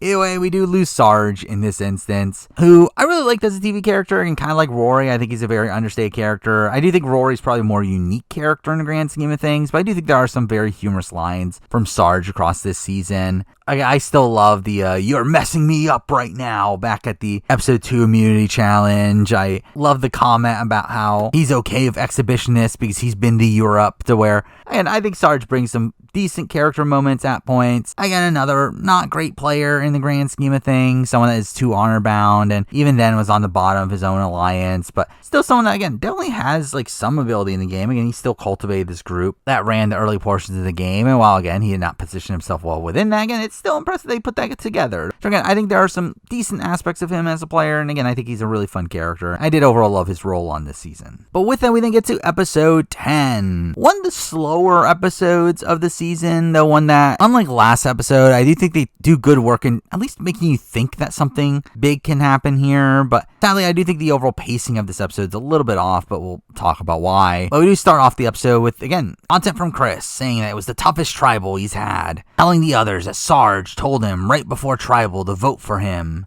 Really hamming this up and being really overdramatic about it, only for us to cut the confessional where he reveals that this entire story is a lie, where he voted for Sarge here to end up getting closer to the women. And again, I think it's an interesting play and really shows the creativity of Chris as a player, the one that, again, doesn't really end up affecting much. But again, following this, we do get to the reward challenge, which again is a major reason why this episode does feel very strange in how it's structured. The fact that I do feel like the reward does take up a good chunk of this episode, to where while it's not entirely bad content, I do feel like it did overstay its welcome by the end of it. But, we start off with the challenge itself to where they have to bring in the pig. When doing so, to where Jeff proceeds to put a buff on it and put him in a cage. But this is where it's revealed that the reward is an overnight visit to a village to where they'll get a major feast, which I'm sure will be very major. Although the pig will be a token of appreciation, where, again, I still don't understand why that means that they had to give them a pig the day before, but either way, here we see the group being divided into 2 tribes of 4. Again, a team-based post-merge reward challenge here. Something that is very common in the modern day, though it's something that I never personally liked. I always like the concept of individual reward challenges post-merge, as that's what makes the post-merge feel unique. And I feel like it's very difficult to care about which group wins the reward when, again, these are groups that were literally just formed at the last second. But anyway, the challenge itself has one person being the sacrificial lamb, aka them being attached to a rope and their hands are tied, where the other players have to navigate them through a course, to where we do get a pretty stacked team of Chad, Chris, Amy, and Eliza. Literally the 2 remaining men in the game alongside the 2 women that did the best in the first individual immunity challenge of the season, which was a very physical one, where, again, it felt pretty clear they were going to win this, and they do. To where the reward itself, again, takes up a good chunk of the episode, and it's not a particularly interesting one, though there's a couple notable moments, mostly coming from the fact that this seemed like a terrible experience for the players themselves, with just so many things going wrong for them across this period, where we initially see the pig peeing on the plane and them complaining about how much it stinks. We then see them delivering the pig to the villagers, only for them to be given a pig back and them being finally annoyed at the fact that they just got another pig back that they don't know what to do with, as they still can't kill it. But we then get, again, a tribal dance and children singing around the campfire and them being told to drink another bowl of kava. Again, all these very ceremonial sort of stuff. But again, it does lead to some content from Chad of him getting sick from drinking the kava and him having to be taken care of by the villagers while the others get their meal, which ends up also being supposedly bad, to where Eliza complains about tasting like rubber, to where, again, just everything about this reward seemed to just be terrible for the players themselves. Oh, back at camp, we see them also being miserable there, with it raining really hard and them talking about it being the worst night of the game, to where Leanne talks about being freezing, only for Scout to transition this into her trying to play into her own agenda of her saying that, well, that means that we should take out Eliza so that the guys can help us with fire. Really starting this snowball of Scout trying to get the target onto Eliza. Leanne clearly not being on board in this instance, despite the others agreeing to this plan. But again, this really being Scout's first attempt at this big move in the game. Her saying that Amy and Leanne have turned on her and added Julie to the alliance over her and Twyla, which, again, really over just her, not necessarily over Twyla. But we do see her eventually telling the men that she has a plan to keep them around. Her plan is to take out Eliza now, trying to get everybody on board with this plan, only to then blindside Amy at the final 7. Saying that Amy is manipulative and running the game, even though, really, I feel like she's not manipulative at all. I think actually that's kind of the issue with her, is that she's too straightforward. She's like literally quite the opposite of her biggest faults in her game, or the fact that she is too open with how she's feeling. But either way, I mean, again, I do think this is a correct call for Scout. This is what she should be doing. She should be trying to usurp the Amy power structure. It's not one that is beneficial to her. Now, again, I think she should have made the move the previous round. I think by this round, I think it's a pretty difficult move to make. I feel like it is, again, her trying to push the target onto Eliza earlier than what the others are comfortable with, and through that, again, it just makes it tougher to pull off this move here in a spot where, again, she just would have had the outright numbers at final 9. But instead here, again, she's relying on Amy and Leanne to do something not in their best interest, which obviously doesn't eventually stick. But again, as for the edit itself, it does seem like this plan was sticking coming into the immunity challenge, leading to an all-time great confessional from Chris. Again, one of my personal favorites, of him talking about the ascension in the ranks within the women, that the women have gotten cocky, and proceeds to say that you question a woman's character and question her ability, she'll snap your neck. But you open your heart and show her that you're vulnerable, that's when they think with their heart. That's when they open the back door. Which is, again, such a ridiculous quote. And again, really just showing how great of a narrator Chris is in this instance. Again, really just being so compelling in the way that he's talking here and emphasizing his points. So where, again, while it is still very gendered, I am feeling very reminiscent to the content of, again, him essentially just saying women are this way, men are this way. I still feel like it's one that perfectly emphasizes his strengths as a confessionalist here. While also his comment about them opening the back door is also just funny from a more juvenile perspective. But anyway, we get to the immunity challenge, which ends up actually being the first appearance of Get a Grip, which is obviously now one of the most iconic challenges in Survivor history. which I believe it was designed from one of the challenge producers seeing a tribeman climb a tree in Vanuatu, and that led to the idea of an endurance challenge of them just holding onto a pole with them having ropes as the handholds, to where, again, obviously now iconic challenge. I will say this is probably not the greatest iteration of it, where this one doesn't play out in the most dynamic way, where again it's raining while they're doing so and most people just slip off almost instantly. But we do get a somewhat notable moment here of Twyla biting the rope, which I guess Charlie recreated in 46. But again, nothing of note really stands out here outside Twyla ending up winning the challenge, to where it's at this point we see the vote completely unravel, where we do see Amy asking Scout if they're still voting for Chad, only for Scout to tell her that she wants Eliza gone, only for Amy to completely disagree with the plans, saying that she's scared of getting rid of the girls over the guys, and that Amy is not a good plan at all, as the two guys can win out to the end. And it's not time for Eliza to be voted off yet, completely shutting down this plan, to where from this point forward, again, it very much seemed like the vote was back onto Chad. So we do get this interesting moment of Twyla asking Amy what she should tell Chad, only for Amy to say, "I'm not the person to ask," implying Leanne, again, once again, showing Leanne as a potential leader of this group. But again, at this point, I mean, Twyla and Scout obviously know that they won't have the numbers. At best, they would have a 4-4 tie, to where, again, are they going to rocks for the situation? Now, technically, only Scout would have to go to rocks, but still, it's obviously just a spot where it's not really worth risking, even though, again, with them failing at flipping the vote in this instance, it really ends up limiting their options moving forward, as there's really only one way of usurping the Amy, Leanne, Julie power structure in the following round, and it was one that seemed very unrealistic at this current point, though somehow they pull it off. But at this point, we see Chad talking to Scout, and Scout telling him that she doesn't know if the plan's still gonna go through, to where Chad says that he senses that something is different, and that Scout isn't getting the results, obviously. Says that he needs to do some last-second negotiating, which we don't see him do. So again, we get a pretty boring tribal here that ends up being a 6-2 vote, with both Chad and Chris voting for Eliza here. The tribal does end with Jeff saying that one man can end up being very valuable, which feels like such an old-school Jeff thing to say. But with that, we lose Chad, and Chad was kind of a dud on this season, sadly, to where, again, he's someone that obviously has a great story. Again, him having lost his leg and being on Survivor so soon after that fact is just an incredible story in that light. And again, he seemed like a pretty competent player. He seemed like one that seemed to have some awareness from a strategic lens, at least, to where I think, again, he was probably too loyal in the game. Again, I feel like he was kind of being outplayed by other players throughout a lot of the season. I feel like, again, he had some decent strategic thoughts. But really, at the end of the day, again, he's just kind of boring on the show, to where while I think Chad's probably played it has a lot of potential, like if he were to play again, I think there's definitely a shot Chad plays a very impressive game. He's also just not a particularly interesting character, to where it never felt like there was obviously a chance of that ever happening, to where,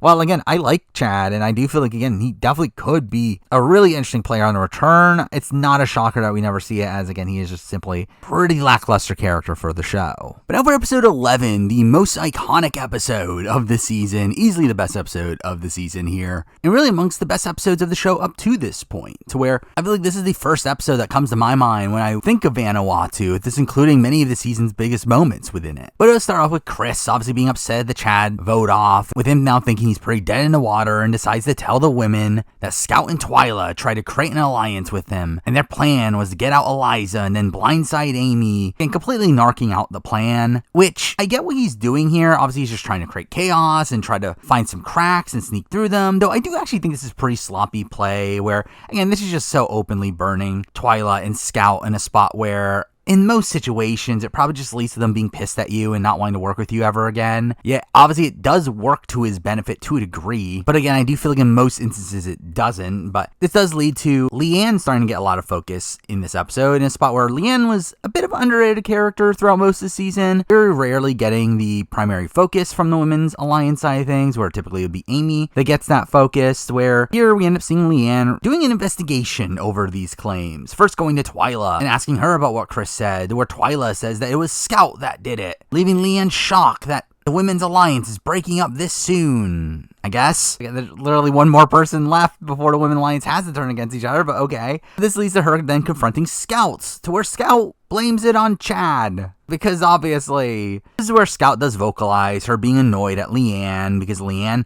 has now backed out of the alliance with her. To where Leanne does openly say here that, I never made any promises with you, Scout, and says that she now has a promise with Julie, which is like, why are you saying this? This is an insane thing to admit to her face here, pretty much just openly telling her that, yeah, I'm gonna take you out pretty soon. But then following this, we do see Leanne and Amy now confront Twyla about what Scout just said, leading up to a pretty major moment for this endgame here, where we get a little bit of banter here with Twyla kind of lying her ass off in this situation, saying that her heart was always true, only for Amy to seemingly be hurt here, saying, I always tell you when the men approach her, and why didn't you say absolutely not? Like, why do you have to appease them? Which again is this interesting aspect of Amy as a character on this season, and it's obviously a major reason why the men don't like her in particular, the fact that she doesn't even try to consider working with them. Leanne then says that she feels like a fool and now distrusts her, which again is also a bad thing to say. But all this really showing that Twyla was somehow still in this core group despite the fact that Scout had already been kicked out, which is kind of insane that this is the case. But all this is the lead up to Twyla proceeding to say, unpromptedly, that she swears on her son as she is with them,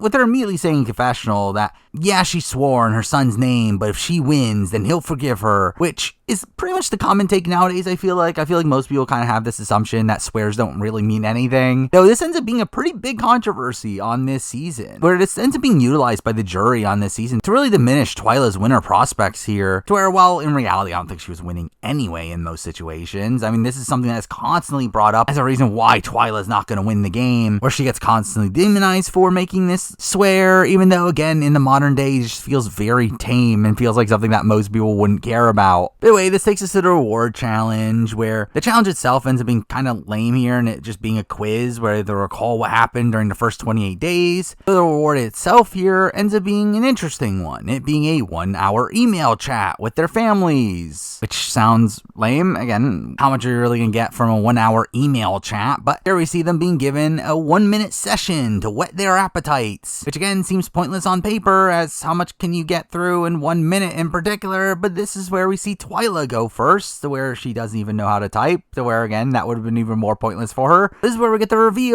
that they won't be emailing them, and it'll actually be a video call. The first fake out of this sequence, which again, it's funny that they do this fake out here just for this to also be a fake out, but these video calls are clearly very suspicious when you actually pay attention here. The backgrounds being extremely generic, to where you would think if you're a player here, you'd recognize the fact that why aren't these people at home doing these calls? But anyway, again, the challenge ends up being this quiz, where it comes down to Julie or Eliza, with Eliza winning the tiebreaker, to where we get the next reveal where Jeff says, would you rather your mom come out and chat with you, revealing that the loved ones are on the island? Who would have guessed? And the actual reward is an overnight stay, which we've obviously seen from most other family visits up to this point. But obviously, we end up seeing the other loved ones here, where Twyla obviously sees her son, the one she would proceed to swear on, who obviously ends up being an important NPC on this season because of that. We see Leanne and Julie both get their best friends, with Julie's being a bit awkward here, and the fact that it seems like it's a guy that clearly is into her, all while they're obviously now next to Jeff, who Julie's currently now into.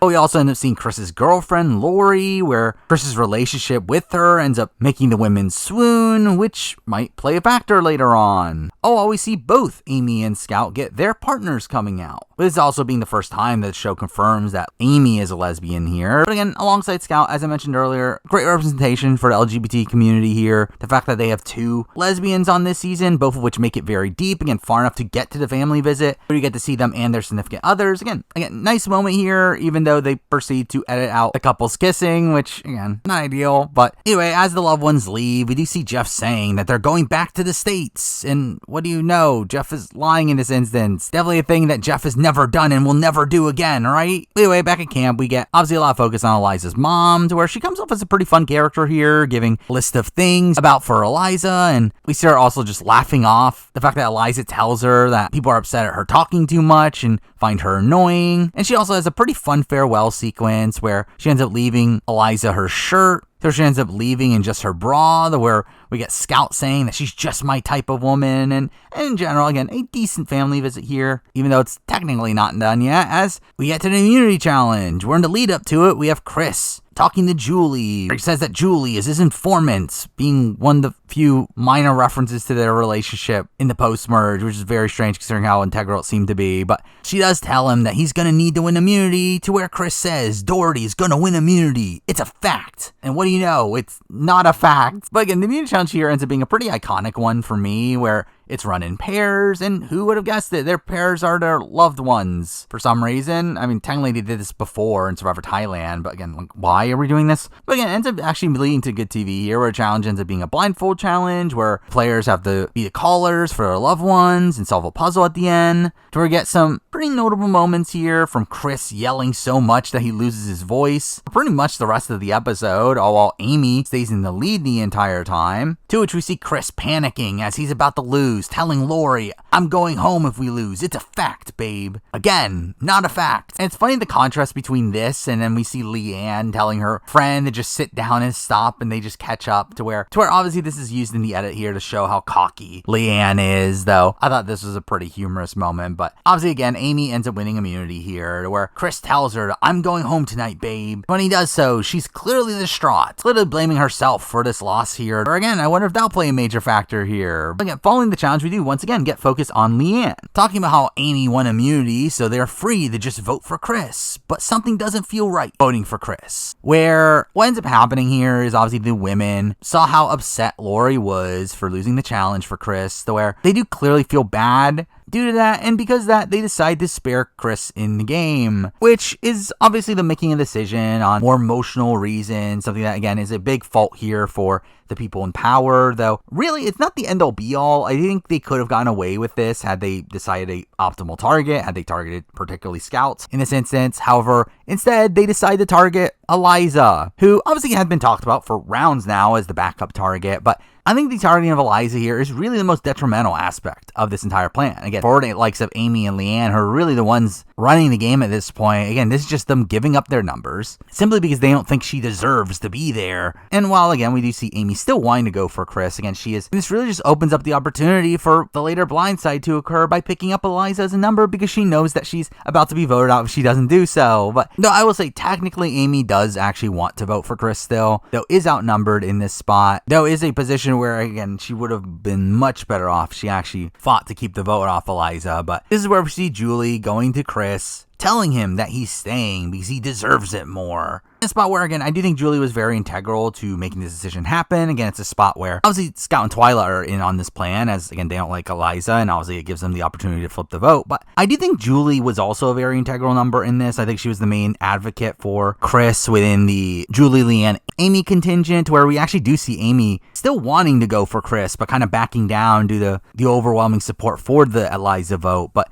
again, I do think Julie played a pretty major factor into this, even though, which is humorous considering this was such a major mistake for her in the game. But obviously this leads to Chris gloating, as he typically does, saying that he doesn't even have to do anything. The 6 women will change it for themselves. Which all this is like a very funny confessional, because he's very clearly trying to keep up with the typical energy that he has, even though he has clearly lost his voice from the challenge. But this leads up to really the game-changing moment for this season, to where we see him having a conversation with Twyla, to where Twyla tells him that you can change the game completely, and tells him to think about it, as you only need to talk to one person. To which Chris responds with Scouts, or she says no. Then Chris says, well, I'm talking to you, seeming like that's the moment where it clicks in his head finally, that obviously she's talking about Eliza, where he says, you're so right. Again, not being a great look for Chris, the fact that he didn't even seem aware of this even being a potential move for them to even pull off, but an interesting move here for Scout and Twyla in particular to work with Eliza after having hated her the entire season.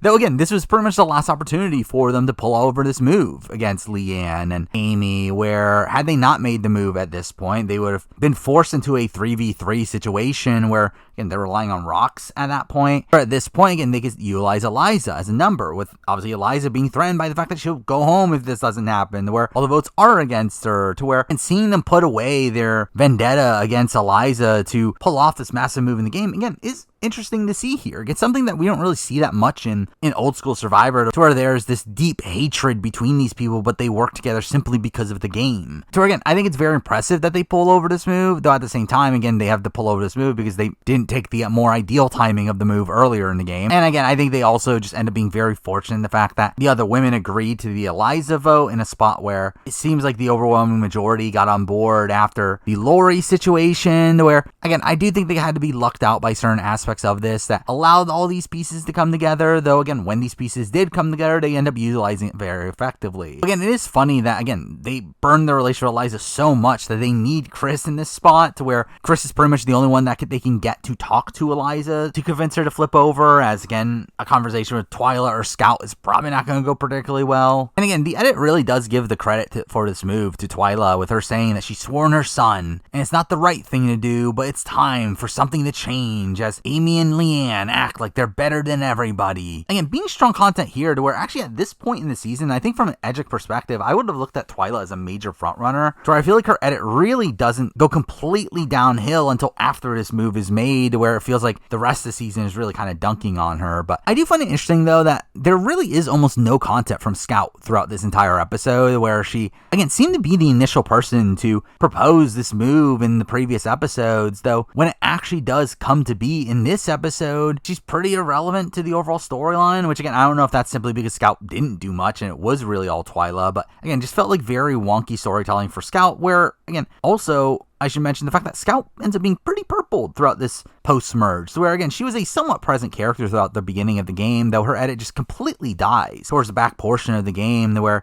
I always found that to be a pretty strange storytelling choice there. But with this, again, we do have Chris going to Eliza, telling her that Julie told him that they're voting for her, says that he needs her vote now, to where Eliza instantly is very suspicious of this plan, saying that she doesn't trust Scout or Twyla, to where, again, I do think Eliza very much did not really want to go through this plan. I think the things that made her go through this plan are, again, her relationship with Chris, which, again, credit to Chris for sure. Definitely the biggest aspect of this move that I will give him credit for, the fact that a major reason for the move going through is because of Eliza's trust in Chris, but also, again, Eliza just thinking that she's pretty dead in the water if this doesn't go through, to where it just seems pretty clear that this information is very credible, to where she simply has no real choice outside potentially ratting out Scout and Twyla to the other women, though, again, that literally happened at the beginning of this episode, and nothing changed there, to where, again, I think Eliza does make the right call by the end of it, to where we do get the tribal, where obviously Leanne starts to get some very overconfident content here, talking about her not wanting to win the immunity challenge, and her just thinking it was funny, while Eliza brings up how she's still bringing her back, the tribal, Jeff calling her the girl that cried wolf, only for Eliza to say it's not paranoia if it's valid, to where we obviously get to the votes, where Eliza does get 3 votes, to where as those votes come up, we do get this humorous content from Eliza just giving this death stare to Amy,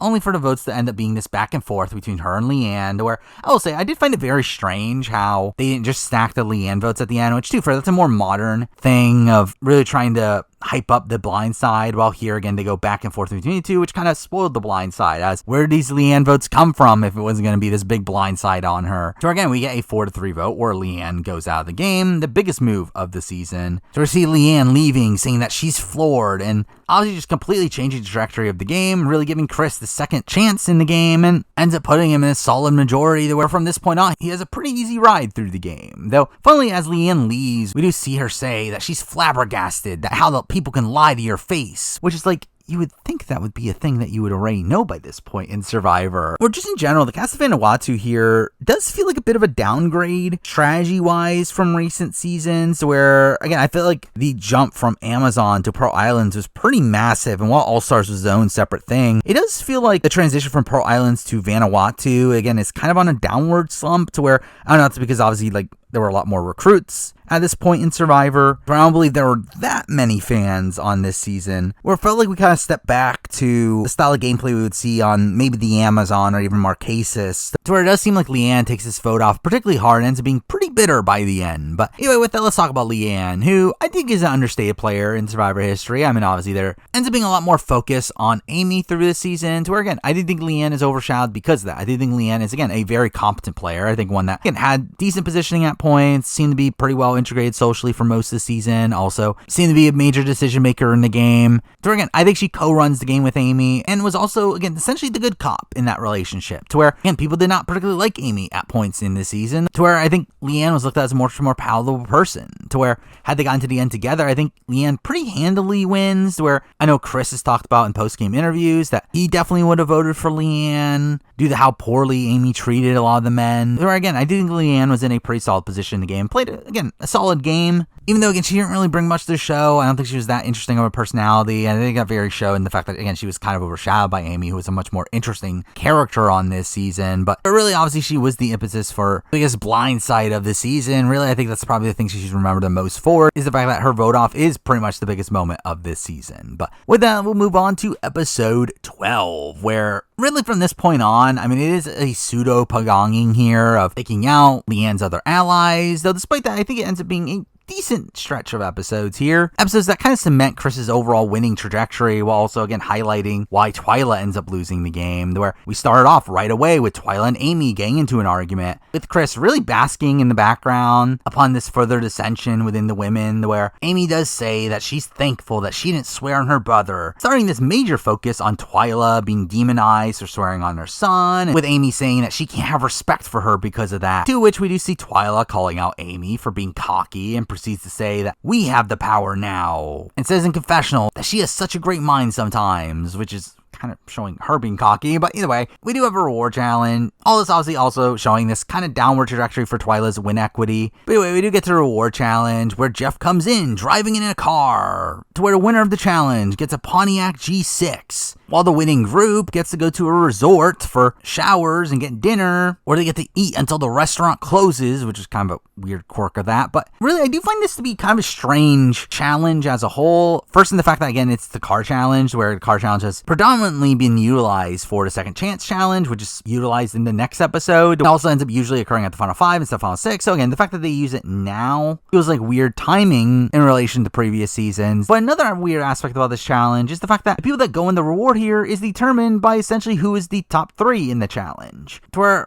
I really just question, why not just have the typical one winner and then they pick 2 people to go with them? Where, I mean, that's a much more interesting way to do this. Obviously, this is just taking away from the social strategy aspects of the game, and I do wonder if they thought at this point in Survivor that picking 2 people was a bit overpowered, but still, I do find challenges like this where the people that go on the reward are simply determined by actual challenge performance and not some sort of pick of who goes with them to just be kind of underwhelming. But the challenge itself ends up being one where they have to go through this obstacle course in the water and get 3 flags. So Amy is in the lead the entire challenge, but fails at the last second, allowing Eliza to win the car instead, with Amy and Chris getting the other 2 slots, to where we do get a pretty decent race for the last one, where Chris and Julie are going back and forth throughout that final leg, with them falling numerous times, but again, Chris ends up winning there, to where the reward itself ends up being a kind of interesting one here, where we do get a lot of strategizing occurring during it, to where, while obviously the reward itself is just, again, them taking showers, then eating food, and Vanuatu locals coming out and singing them a song as they do in most other rewards. This does end up allowing for time for Amy to apologize to Eliza, to where they have a pretty lengthy overnight chat with them both sleeping in the same bed, allowing Amy time to campaign while away from Chris, as Chris is clearly not on board with this plan. But again, we do see Amy doing some effective campaigning with Eliza, telling her that you need to break up Scout and Twyla, and if it wasn't for her, that Eliza would have been gone beforehand, which is, again, seemingly true. To where, again, all this seems to really bond Amy and Eliza to the point where it actually does greatly boon Eliza's game in particular, where despite her coming into this round looking like a massive goat that no one respected, I do feel like her repairing her relationships with both Amy and Julie on their ways out does actually give her a decent shot of winning had she gotten to the end, especially against Twyla or Scout, which again she wasn't trying to do, but again still increases her win equity. But again, through all this, we do see Chris saying, "Do you think I'm stupid?" and proceeds to also campaign to Eliza, saying that if we change anything, nothing is guaranteed, and says that if they're in the final 4, they've already won the game as they're against Twyla and Scout, which somewhat fair argument, as obviously Twyla and Scout are very unlikely to win challenges. So obviously that's very much relying on Chris actually being loyal to her, which is, again, debatable at this specific point in the season. So we do see Chris saying that he's counting on the fact that she's going to be mentally strong, Even though, again, you could very much argue the fact that this is actually the correct move for Eliza to be making, the flip in this instance, to where, while she would have to go to rocks in this spot, obviously the likes of Twyla and Scout are never taking Eliza to the end. And keeping Twyla in the game here also gives Chris this alternative option of this big goat that he could potentially take to the end, where I do think sniping Twyla from the game was actually probably the optimal call for Eliza, where at this point, I do believe Chris was actually up in the air on who exactly he wanted to go to the end with, where I do know he talks about how he always intended on going to the end with one of Twyla or Eliza, as he knew that if he was at the end with one of them, then the other one would be a guaranteed vote for him, as they would never vote for each other, where, again, it kind of seemed like he already had that in mind, though who exactly of those two he was going to bring to the end didn't seem to be a decision he made until much later on in the game, until a little bit later on in the game. But anyway, while all this is happening, back at camp, we do see Scout being upset that she's not doing better in challenges, saying 6 years ago she could outdo anybody here, I guess. And when the other players return, we do get this tension between Scout and Amy, which seems to be chalked up to the fact that Scout is humiliated at her challenge performance, but also seemingly a bit jealous of Amy, with Amy, I guess, coming off as like the younger version of her. But it does lead to us seeing them fight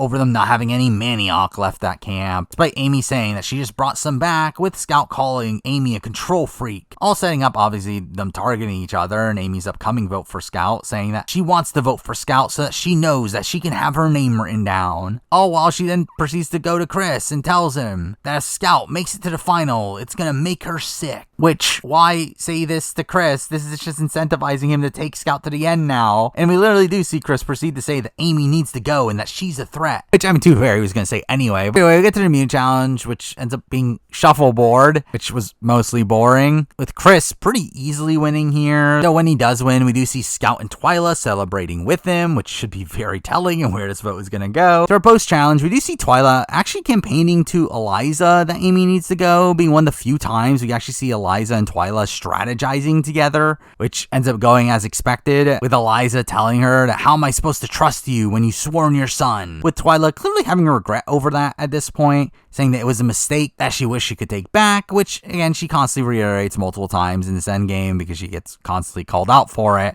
But obviously we see Amy also doing her campaigning with Eliza, telling her that she fought for her, and if you don't vote for me, it'll hurt. Saying that she wanted to play a fair game and it didn't work out. Again, kind of being on a bit of a high horse, but again, it seems to get to Eliza where she does talk about not wanting to work with an alliance that doesn't take her to 3. But Chris does say that Eliza's not going to risk forcing a tie and going to rocks, where Eliza does feel like the type of player that would be so against the concept of going to rocks in any situation, where I know she has that similar state of mind over throwing challenges, to where I could see this being something that she's very firm on as well, to where I feel like Eliza's the type of player that I would never ever expect to go to rocks, even in spots where it is actually beneficial to do so, which again, this would be debatably one. Though considering her trust in Chris, I do think there's enough reason there for her to just not truly consider it. But either way, we do get the tribal, where we do see Jeff being kind of annoyed during this tribal, saying, what is Chris doing here? And calls out the women for only wanting the girls to stick together as long as it served you. Only for Amy to say that I'm not part of any of this, and proceeds to call out Twyla again. To which this leads to probably the biggest thing against Twyla up to this point, her really lashing out at Amy here. Clearly her feeling guilt for her decision to swear on her son, but her really taking it out on the other members of the cast here, saying that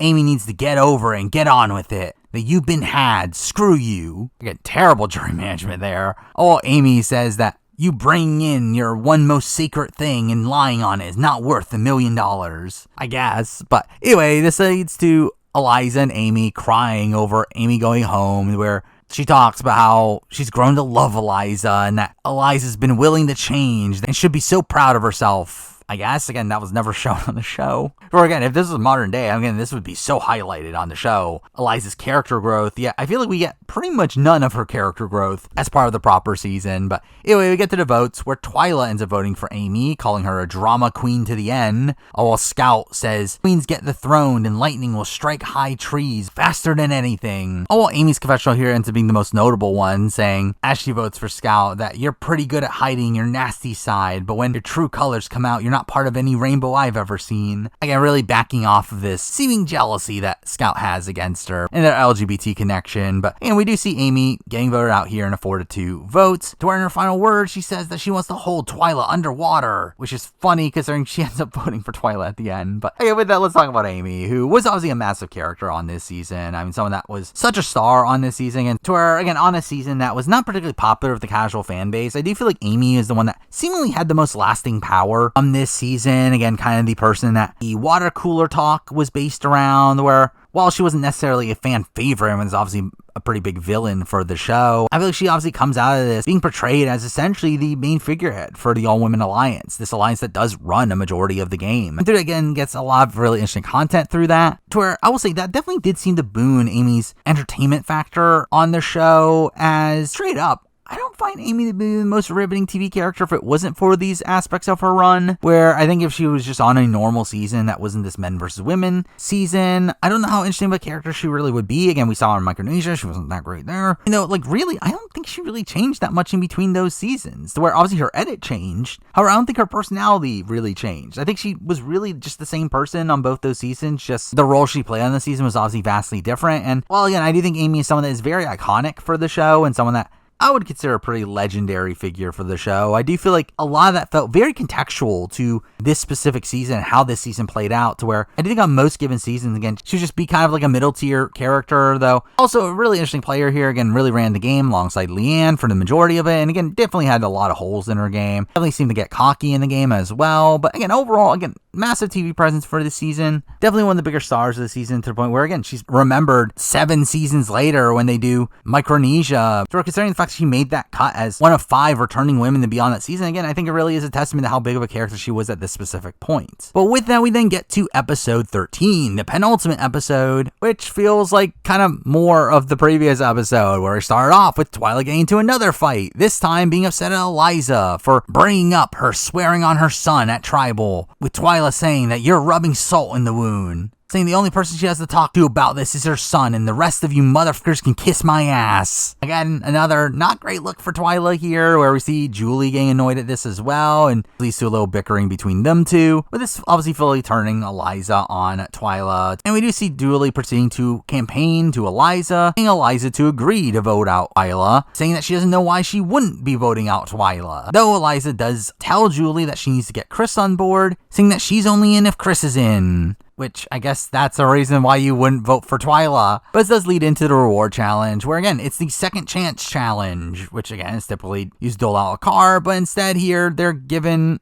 a horseback ride to Mount Yasser and given hot dogs, which again, random. Like, I do wonder if they swapped out the reward challenges due to timing reasons or something, of this reward not being available at the time of the final 6 round. But either way, we do see Scout being the first one out of the challenge, because obviously all for round 2 to be them having to catch a pig, to where Eliza just drops out there. Round 3 has Chris missing a piece on the puzzle, and he even trips on it, only to still not realize he's without that piece, ends up going out there. The final round is Julie versus Twyla, where Julie wins the reward and shockingly takes Chris. Never would have guessed. So again, on the reward itself, obviously we do get a lot of campaigning here. Julie saying that Chris is her door to moving forward in the game. Though before that, we do get some humor from Chris really struggling to ride a horse here, and we see him cooking the hot dogs in the mountain's steam vents, which was kind of interesting, and we get this long segment of them watching the volcano at night, which was boring. But anyway, eventually we get to the strategy talk, where Julie asks him if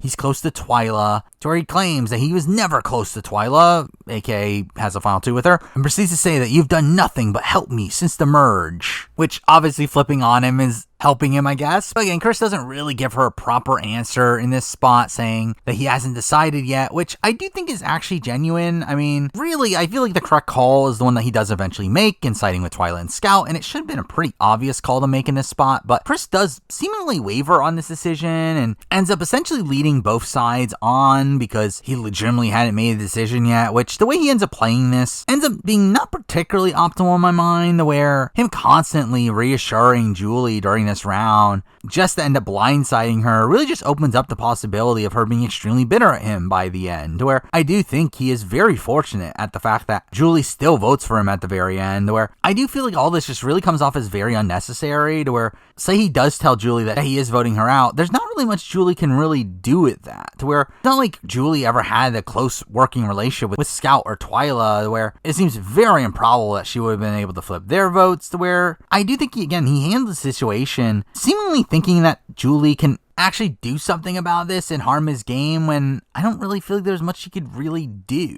And if anything, I feel like his ultimate indecision in this spot ends up making his jury prospects a lot more rockier than what they really needed to be. But again, while the reward is happening, we actually get some pretty great content back at camp, getting one of the most iconic fights of the season, where we see Eliza wanting to eat some bananas and going to Twyla, asking her to unbury some of the bananas she buried to ripen them, I guess. So Twyla decides to not tell her where they are and says that if you don't stop asking me, I'll let them rot in the ground. Oh, well, Scout ends up being, again, her typical condescending self of her calling her little one once again, and Twyla says that you're acting like a child, where Eliza leaves, saying that she's gonna hide the rest. Oh, well, Scout and Twyla taunt her, and Scout says, oh, she got you, Twyla. Obviously, again, really poor play from them, just fully turning Eliza against them, but also, I feel like a pretty bad look here for Twyla and Scout in a spot where it's once again just kind of emphasizing why Twyla is going to end up losing the game. But it's also a fight that's always stuck in my mind of being one that is just so petty. But from really both sides of the coin, where the fact that they're fighting over bananas just feels really ridiculous here. But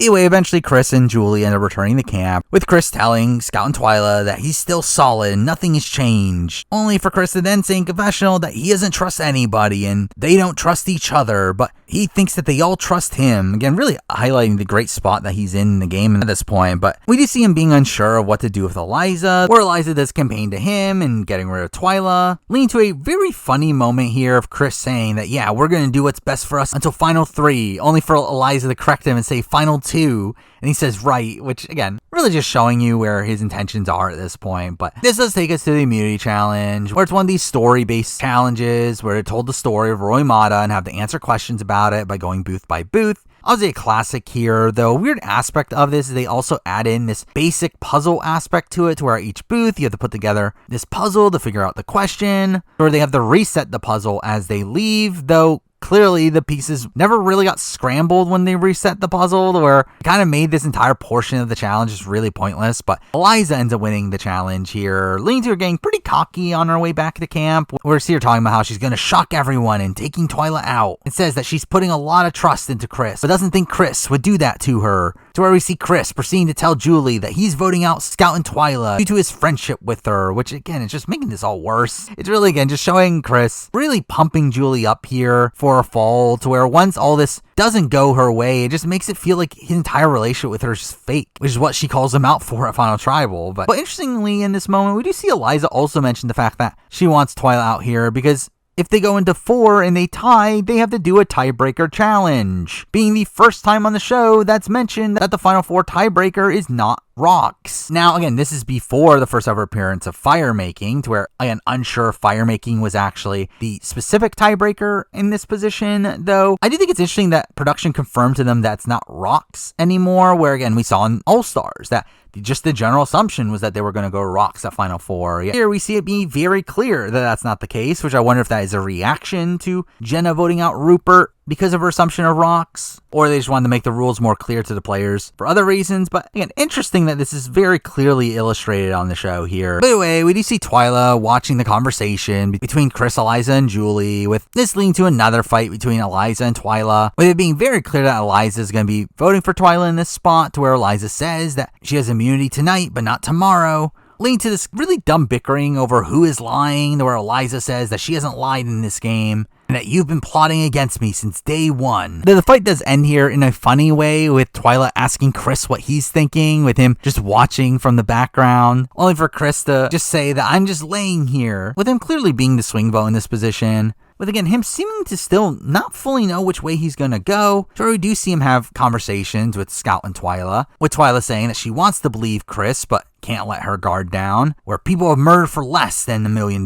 which is a line that she'll constantly say for the rest of the season. Again, seemingly just editing out the final two that Chris and Twyla have. So again, we know from post-show that they did have a final two that Twyla in particular was very loyal to, which ends up being, again, one of the more impressive aspects of Chris's game. The fact that he was able to win over this loyalty from Twyla over Scout in particular, despite Twyla and Scout being thick as thieves for most of the season. But again, as I mentioned before, I do think Chris ends up playing this round particularly sloppy. The fact that he commits to both sides and doesn't really let either side into what he's really thinking. To where, while I get, again, his decision to vote out Julie was seemingly the last second one, I do think his decision to not let Eliza in on any of this is very poor play. At the end of the day, Eliza has no options anyway, and if he gets to the end against Twyla or Scout, she's obviously going to vote for him anyway. But once again, it just feels like an unnecessary move to do, and just pissing off Eliza for no real reason. As again, like, what is telling her that you're not going to be voting for Twyla really going to do here with Eliza not having other options anyway? But anyway, we get the tribal where you get some drama here from Jeff asking Twyla if there are people that don't deserve to win this game, and she ends up giving a pretty wishy-washy answer here that Jeff just continues to try to dig at her, only for her to eventually say yes. Eliza saying, "It's me, by the way," leading to Eliza going on a spiel about how everyone deserves it. But anyway, we do get to the votes, where Scott ends up voting for Julie, saying, "Go back to your roots, rediscover your roots," which, from a show perspective, comes completely out of left field. This makes no sense. And again, obviously she's talking about Native American backgrounds and wanting her to rediscover those roots, though, again, not explained at all on the show. All we see Eliza voting for Twyla, saying that I've been waiting to vote for you since the day I met you, only for it to be a 3-2 vote against Julie, with Eliza obviously being shocked in this instance, giving a great reaction there. But again, at the end of the day, we do lose Julie here, who, again, is an interesting player on this season, one that, again, I think has some decent moments at points. I do think she plays from the bottom in particular is pretty impressive. But I feel like she's also the type of player that once she finds her group, she just kind of sticks with it and doesn't really do much to really branch out from it, to where, again, we see her doing a lot of good work and getting in with the men and turning Twyla against the men. And then at the merge, despite her being on the outskirts of the women's alliance, we see her do good work and going up in the ranks and working alongside Leanne and Amy. So again, all that is very impressive play, but it feels like an instance outside that she's really just taking a back seat and not really doing much in the game, just being a bit too loyal to her group while being unaware of the fact that there's other things going on in the game. So I do feel like it's aspects like that that kind of lower her potential as a player, though, again, she obviously ends up being portrayed here as like kind of the first ever like seductress in the game, someone that's actually using her sex appeal to maneuver through the game, and again, essentially being this proto-Parvati, which again, I think that aspect of her character is somewhat interesting here, with it at least coming off as a bit more genuine than when we later see that content be utilized for Parvati in particular. But really, I feel like Julie is probably more so remembered for what happens after the show, where obviously we got the references to her crush on Jeff Probst, and her obviously later dating Jeff Probst, and that seeming to have an impact at certain points in this season ends up being the most notable aspect of her character, though at the end of the day, again, I think she's a very unique character for this season, someone that felt like a groundbreaking character for the time, the one that is sadly kind of forgotten about, both because of this season just in general being kind of forgotten about, but also because the fact that she was kind of ineligible to return at any point due to her relationship with Jeff, in a spot where, again, she potentially could have returned at some point down the road. But now for the finale, which ends up being a pretty strong finale with a lot of notable moments from it, even though the trajectory of this finale is pretty much by the numbers, with it playing out pretty much how you would have expected it to coming into this episode, though with that we obviously started off with the Final Four round, where, who would have guessed it, we start with a big Eliza-Twyla fight, where Eliza is upset that Twyla said that she doesn't deserve to be there, which, I mean, technically you said that, until Twyla does say in this argument that Eliza doesn't deserve to be there, saying that you've been riding coattails since day one and you haven't done anything except boiling water. Says I at least played the game and worked hard. Leading to Eliza fighting back and saying that, oh, at least I won challenges, and says if you conserved energy, you would have done better in challenges. And really just all this was just a really dumb back and forth, though obviously, again, entertaining TV at least. This is where we do get content from Chris, with him being unremorseful about taking out Julie, saying that she had it coming after the merge, which, I mean, to be fair, again, yes, Julie obviously betrayed him at the merge. I do think it makes sense that Chris would do the same thing back, but again, I do think the way he handles all this is just, again, a bit sloppy, where obviously he left Eliza out on this, took her by surprise, and we do see him do a lot of damage control with Eliza, which somehow works. where he tells her that Julie wasn't the answer, and that him voting for Julie was for their alliance. That Julie was a player. She didn't give a shit about you until her neck was on the line. Which, all this is just pure bullshit from Chris. Yeah, again, somehow he's able to get Eliza to believe this. Though, to fair, again, Eliza had no real other options. But again, he literally tells her, you need a little bit of faith. Have I ever lied to you? It's like, you literally just did. What do you mean? This entire conversation's happening because you just lied to her. But again, Eliza just seems completely snowed by this, saying that they need to stick together, and that if she doesn't win immunity, she hopes and prays that it's Chris. Taking us into the immunity challenge, which is a very unique one here, being a vertical maze that they have to navigate through and collect 10 pairs of tiles, leading to a word scramble at the end. And again, I always like this challenge. Again, it's a very visually interesting challenge. Even though straight up, again, doesn't make for the most riveting TV. But I did find it funny that after all this talk about how Eliza doesn't do anything and she's been riding coattails, she literally proceeds to actually follow Twyla for most of this challenge. But anyway, Chris is the first person to the word scramble, and the word scramble itself is literally just the phrase final three, which seems so ridiculously easy. But obviously Chris ends up winning immunity, and here we do get one of my favorite celebrations to winning a challenge ever, if not my favorite, of him yelling, I got it, I got it, and proceeds to yell, yeah. With again, all this being so awkward and so over the top, but also just so funny to me. But following this again, we get a lot of content on Chris as he talks to each of the women, telling them what he wants to do. Where we see him talk to Twyla, and he tells her that if she wants to josh Eliza, go ahead. To where Twyla says that she wants to gloat about taking Eliza out, but that's what Chris wants me to do. So it'll make it easier for him to get votes at the end. And showing Twyla have awareness of Chris's strategy at this point, despite the fact that she then proceeds to just do it anyway. But here we also see Chris go to Scout and make a final two with her, with him really gloating over how he now has a final two with all three of them. Even though Scout doesn't believe this for a single second, it's very clear that that's the case. But obviously, again, we get a lot of content from Eliza of her being happy that she now has a final two with someone that she has full faith in, which how after the last vote, but does say that she would rather be in the final three against Scout and Chris, and does want Twyla out in this spot, which is obviously expected, though I will say, I think actually in retrospect, she should have tried to take out Scout. Oh, well, we do see Scout say that she's thinking about voting out Twyla, which also is something that she probably should have done. Now, realistically, her best option is probably taking out Chris, but obviously that was impossible at this point. But again, we're at the point now where Twyla was not taking Scout to the end, and while I do think she struggles to win against anybody but Twyla, and obviously there's the worry that Eliza and Chris would take each other to the end, I do think it is much more likely she actually makes final two if she votes out Twyla in this spot. To where in the actual final three that we eventually get to, she's essentially dead man walking in that position, with having no chance of winning final immunity and no one taking her to the end. And with that said, I do think there also should be a bit of a debate if Chris should have voted out Scout here as well. Now, again, I don't fully buy into this, particularly due to, again, Scout's inability to win final immunity, where I think that's really what gives the Eliza vote a bit more credibility here, where I think from a pure positioning standpoint, I do think the correct call is taking out Scout for Chris. Again, that would keep Eliza and Twyla in the final three, both of which are not going to take each other to the end, and both of which he probably beats. Though, to be fair, he beats Scout also, to where him keeping Scout in the game, again, opens up this option. If Scout wins final immunity, she does vote him out. However, at the same time,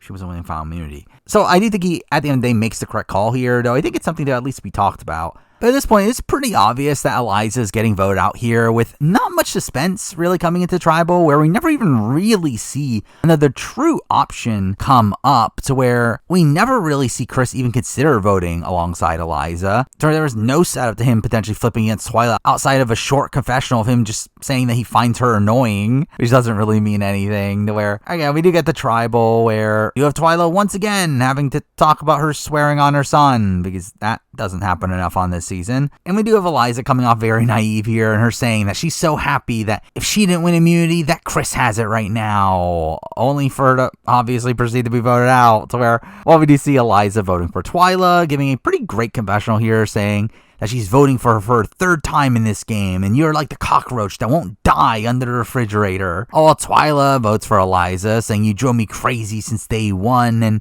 this will be the happiest night since I've been here, telling her you have a lot of growing up to do, which, I mean, maybe you both do. But again, Eliza's voted out here in a 3-1 vote, to where she does give this great death stare to Chris as she gets voted out, again, similar to the one she gave to Amy when the Leanne votes came up, to where We do have her staring back after her torch is snuffed, and Chris just turning his head away, with all that being a really fun exit there for Eliza. And with that, again, let's talk about Eliza, who obviously was a massive character on this season. Again, was this massive social pariah for a lot of it, though had this really spunky personality that obviously makes her really stand out here, to where she's very willing to get into confrontation. She's very opinionated and very willing to speak her mind. And mixing that with the fact that I also think she's a pretty dynamic player. Again, she was willing to flip and flop when she needed to where, again, I think Eliza is a very interesting player on this season. One that obviously was one of the bigger characters of the season, to the point where she is brought back from Micronesia years down the road, where, again, that says something about her overall legacy, to where, while I do think her current legacy is probably more so based around her Micronesia run, particularly her exit in that, I feel like her Vanuatu run here is just really iconic, especially a lot of these moments that happen towards the end game, based around her relationship with Twyla and Scout, is just so fantastic here, to where, man, while she may be a bit of a controversial figure in the modern day,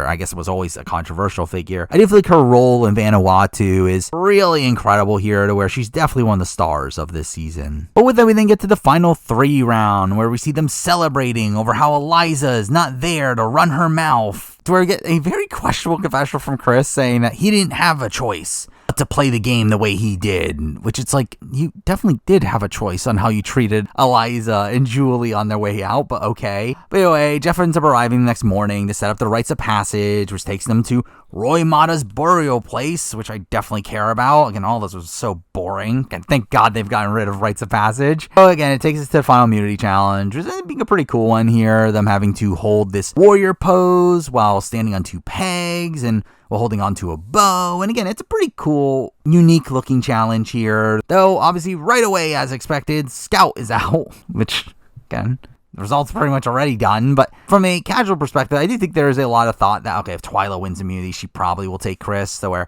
and I think that's the remaining suspense here. Though also, we do see Twyla really struggling for balance very early on as well, where, again, it felt pretty clear that Chris was going to win, where it does last 55 minutes. So, again, give credit to Twyla for that. And Chris ends up having a pretty easy win here, where he gets another really awkward celebration sequence here of him seeming to not know how he should be celebrating, where, again, he's clearly in pain from the actual challenge, to where he kind of just like stumbles off his podium and awkwardly paces around until he then proceeds to throw his hat and yells, "Yeah!" Which is all just such a ridiculous moment. And we do proceed to see Chris say that he's shocked that he won final immunity, which is like, how? You were against Twyla and Scout. I mean, yeah, Twyla won the previous endurance challenge, but again, I don't know how this is so shocking that you would beat the two. And we do end up wasting a lot of time here on this like weird red herring that Chris could be voting out Twyla. Just like, obviously he's not going to. And a lot of it being based around like Chris thinking that Twyla was not going to be loyal to him, which is like, who cares at this point? And we do see Twyla just, again, at this point, openly admitting in confessional that she was going to take Chris to final 2, which, again, was pretty much the case for the entire endgame here, in a spot where, again, the show never really portrayed this. Probably because, again, they didn't want to make the outcome so foreshown, but I do think it leads to some pretty sloppy storytelling, and how this does have a major impact on how this endgame plays out. The fact that Chris and Twyla were so secure in each other, taking each other to the end, but I mean, the fact that Chris had this deal that made him pretty secure, and the fact that Twyla was going to take him to the end, where it definitely does influence his decision making and taking out the likes of Julie and Eliza in the spots that he does. And again, obviously from Twyla's perspective, this is a bad move for her to vote out Scout over Chris. Now, either way, she probably loses anyway, so I guess it doesn't really matter that much. I think she at least has more of a shot against Scout than Chris, considering how hated Scout was as well, though at the same time, I do think Twyla was kind of banking on this like pro-women sentiment to kind of win her today over Chris, though again, that never really amounted to too much. Anyway, we also see Chris talking to Scout, to where it's a pretty funny conversation, as Scout is clearly on to Chris and clearly knows exactly what Chris is doing here, but he ends up pretending like he doesn't know who he's picking, where she says, "Don't play with me." And again, all this is just also very sloppy play, to where, again, he's never getting Scout's vote over Twyla anyway, but again, this feels like another situation of him not really owning his game in this spot. And he proceeds to ask her if she had a final 2 with Twyla, to where Scout says no, only a final 4 deal, which is actually kind of insane that that's the case, that somehow Twyla and Scout never made a final 2 in their entire run. And it's funny that this leads to Chris saying that he's surprised Twyla told him the truth, and that he can't believe how honest Scout was, and he respects her for that, taking us to Tribal, where he votes her out. Again, very obviously there. Again, not much suspense in the Tribal as a whole, mostly boring. Though again, we do get a very awkward moment as Scout leaves, where she ends up kissing them on the lips, which was kind of awkward. But anyway, we lose Scout, who I thought was a great character on this season. I think a bit of an understated character from this season, to where I think when you think of Vanuatu, you very much think of the likes of Chris, Twyla, Eliza, Amy, though I think Scout is also a very fun character with some really biting confessionals at points. Now, I will say, I do think her edit very much winds down the back portion of the season. I think she is, again, a pretty prominent character throughout the pre-merge. She has a good chunk of content in the early merge, but then once we get to this end game, like the final 7 on, her edit just completely dies,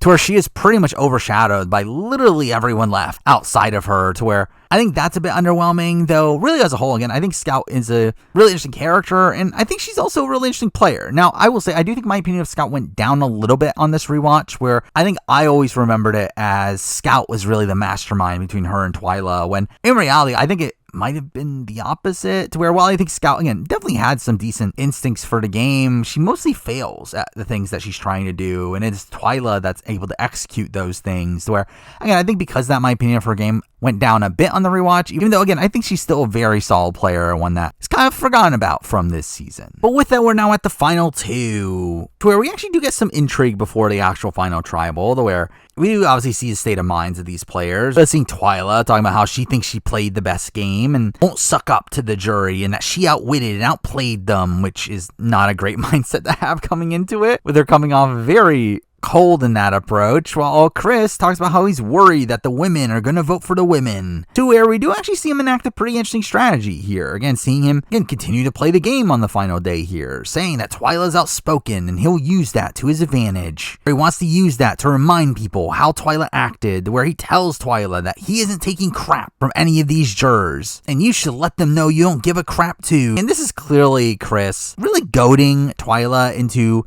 going all out on the jury in a spot where this should not have worked. And she clearly talked about this earlier in this episode, the fact that she knows that Chris is trying to do these things, yet despite that, she does end up going all in against the jury, which is actually kind of insane. Anyway, we get to Final Tribal, which ends up being probably one of my personal favorite Final Tribals in the history of the show, it being one with so many great moments within it. Really, every single question here brings something to the table, and really each of the responses brings something to the table, to where I think this is an all-time great Final Tribal. While it's largely remembered nowadays for Chris's performance, which again is a very strong one for sure, one that secures his jury votes, I personally find a lot of entertainment from a lot more than just that. But anyway, we get the opening statements where Chris does say here that he should win because he played a loyal game to his alliances, even though he betrayed Eliza and Julie in spots where he made deals with them. But either way, obviously talks about him overcoming more odds than anybody, which at least that part of it is true.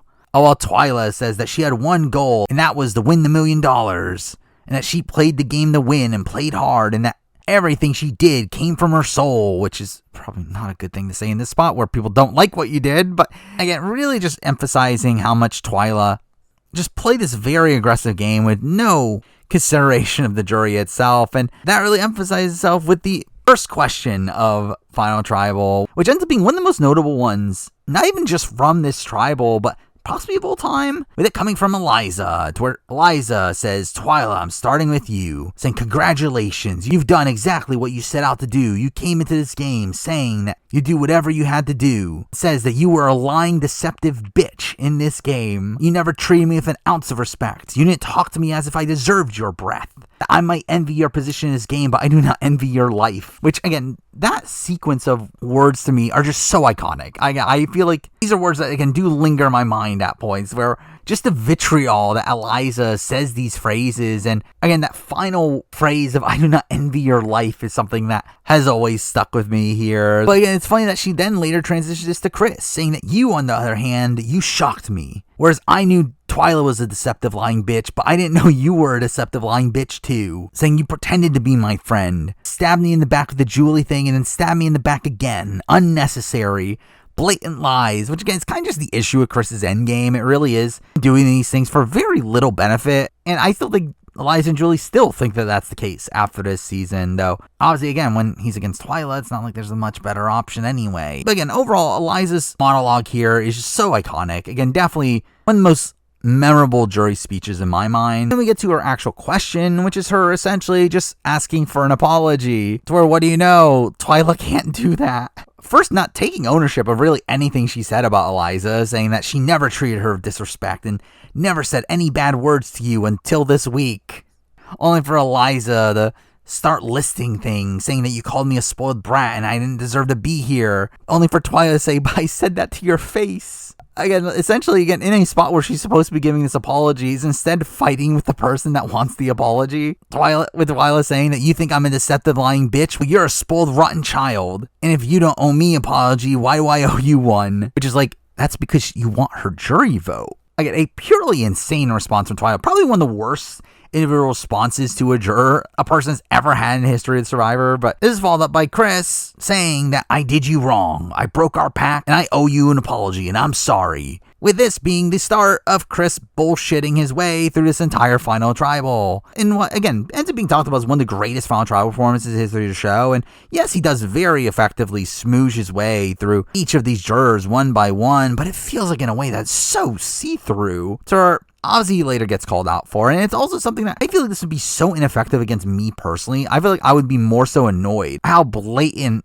Chris's performance is here to where it would actually make me not want to vote for him, but obviously it works out for him in this spot. But we do follow this up with Julie's jury speech, which is very strange that this ends up being the second jury speech of the tribal in a spot where you would think that they would want to say this for last, considering this is definitely the most impactful one of the bunch, of her being extremely emotional here, openly saying at the beginning that she's either voting for or against Chris, saying that they were like brother and sister and doesn't understand why he had to doll it up so much and based it on things that were real, only for Chris to say that, Julie, you were the hardest decision I had to make. To where it seems like even she recognizes how bullshit his responses are, to where she says fabulous, then why was the story so elaborate? Only for him to say that he didn't intend on voting her name down, saying that it was my turn to look out for you and I didn't. Or she asks him, when'd you start playing me? And he says that their relationship was authentic and that I didn't play you, and starts to get emotional, which was clearly fake as this does not last for too long, but says that he played the game and I'm sorry I voted you out. And all this, again, prototypical bullshit response from Chris across this tribal.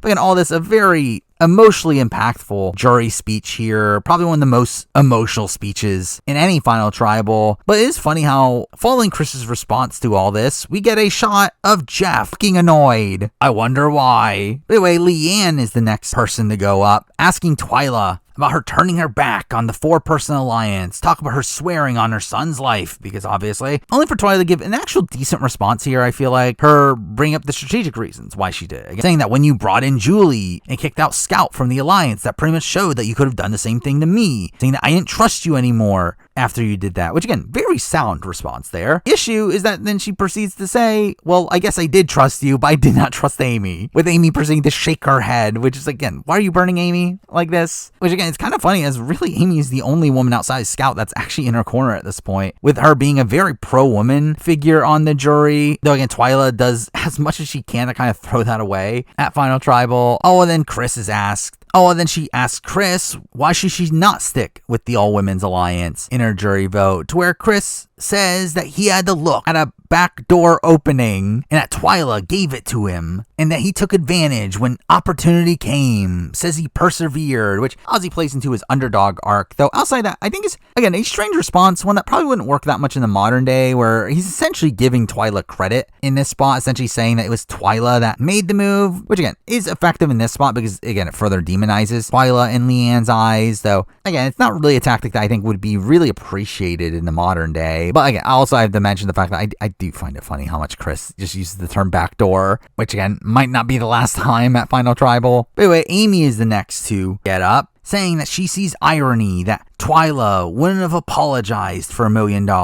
but would lie and break friendships for $1 million,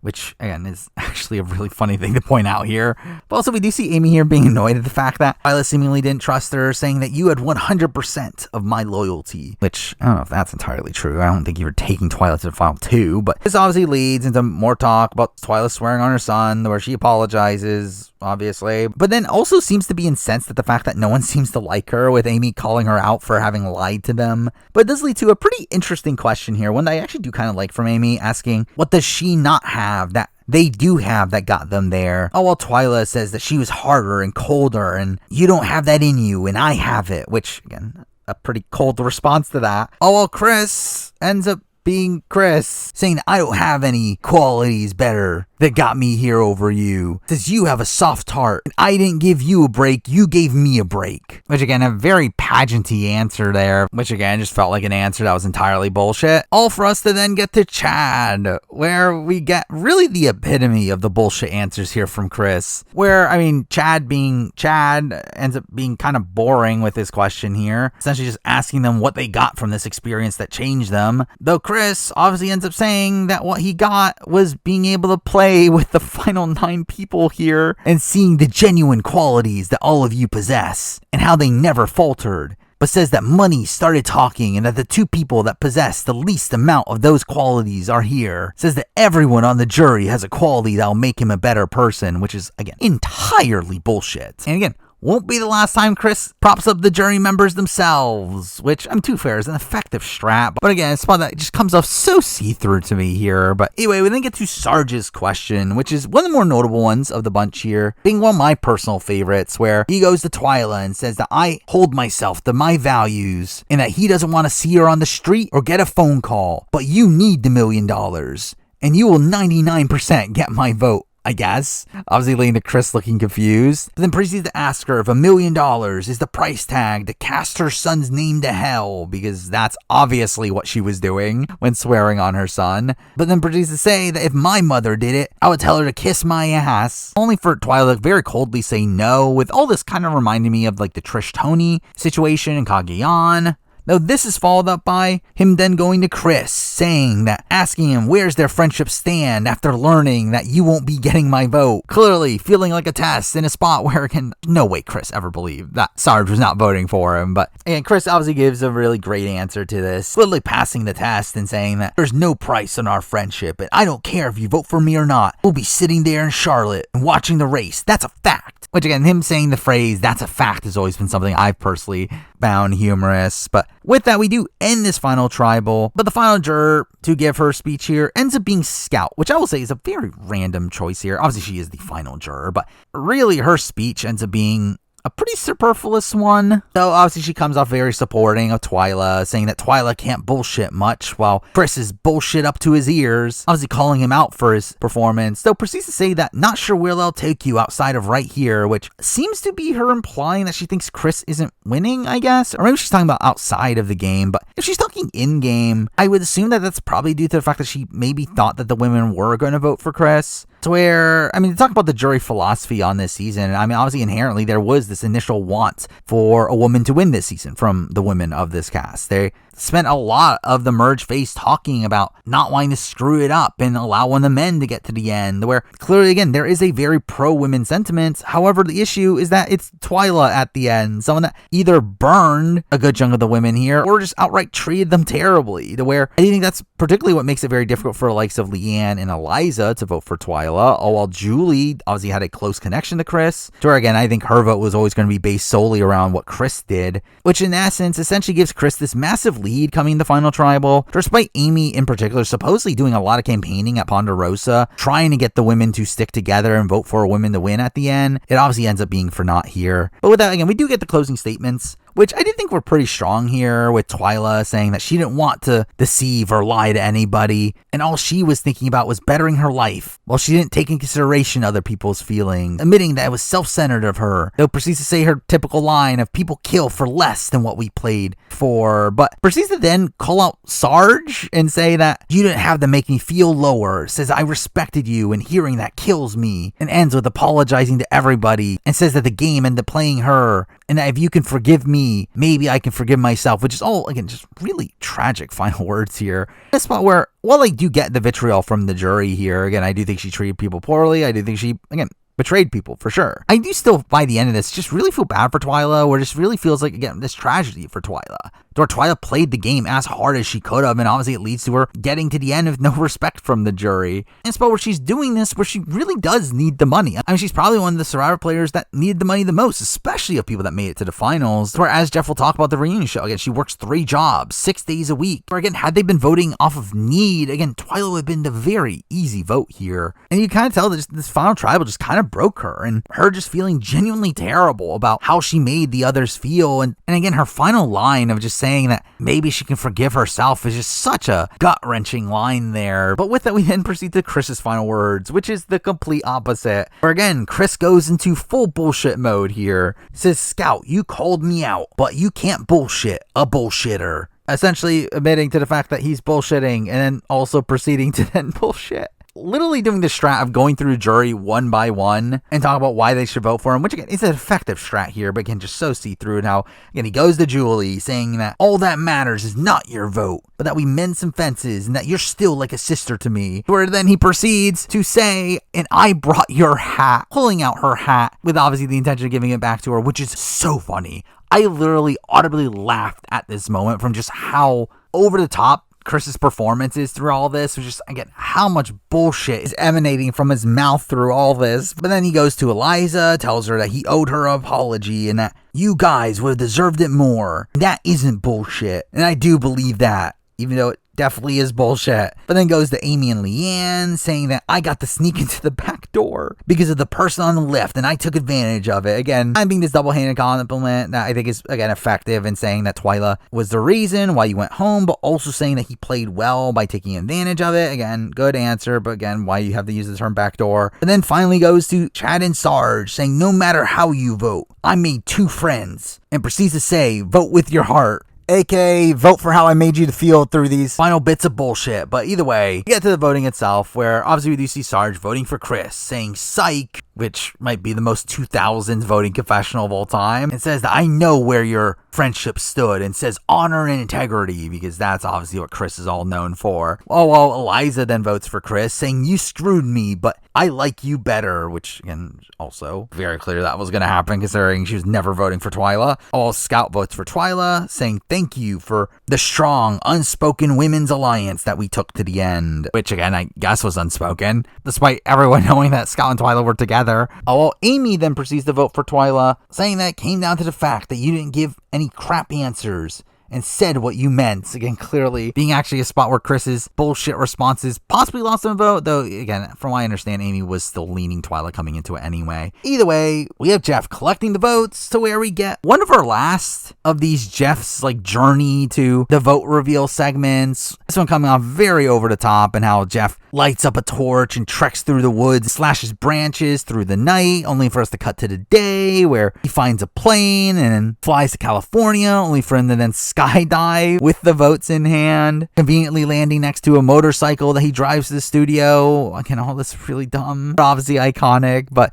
anyway, we get to the vote reveal where Jeff says that both of you were put through the ringer and both of you had it coming, really being the start of Jeff's very bizarre finale night, with him clearly having a certain agenda on his mind. Again, the votes come out. Chris wins 5-2, to where in doing so, he yells out, "Fuck yeah," as he wins, jumping around and jumps onto his family, keeps on yelling yeah as he loses his mic pack, all being probably one of the best, if not the best, reaction to a win in the history of the show. And again, clearly a very satisfying outcome to this season. I think Chris's winning trajectory on this season is fascinating. I think it's one where I think it makes for one of the best individual season story arcs in the history of the show, to where the fact that he was the last man standing and was able to overcome that, I think it was very interesting to see here. To where while I think you can criticize the lack of consistency in the story throughout the entirety of it, I do think the fact that the back half of the season really emphasizes the story pretty well, I think leads to this being a very satisfying outcome for the season. But we're not ending the retrospective just yet, as I do very much want to talk about the reunion show, which is one of the most bizarre reunion shows in the history of the show,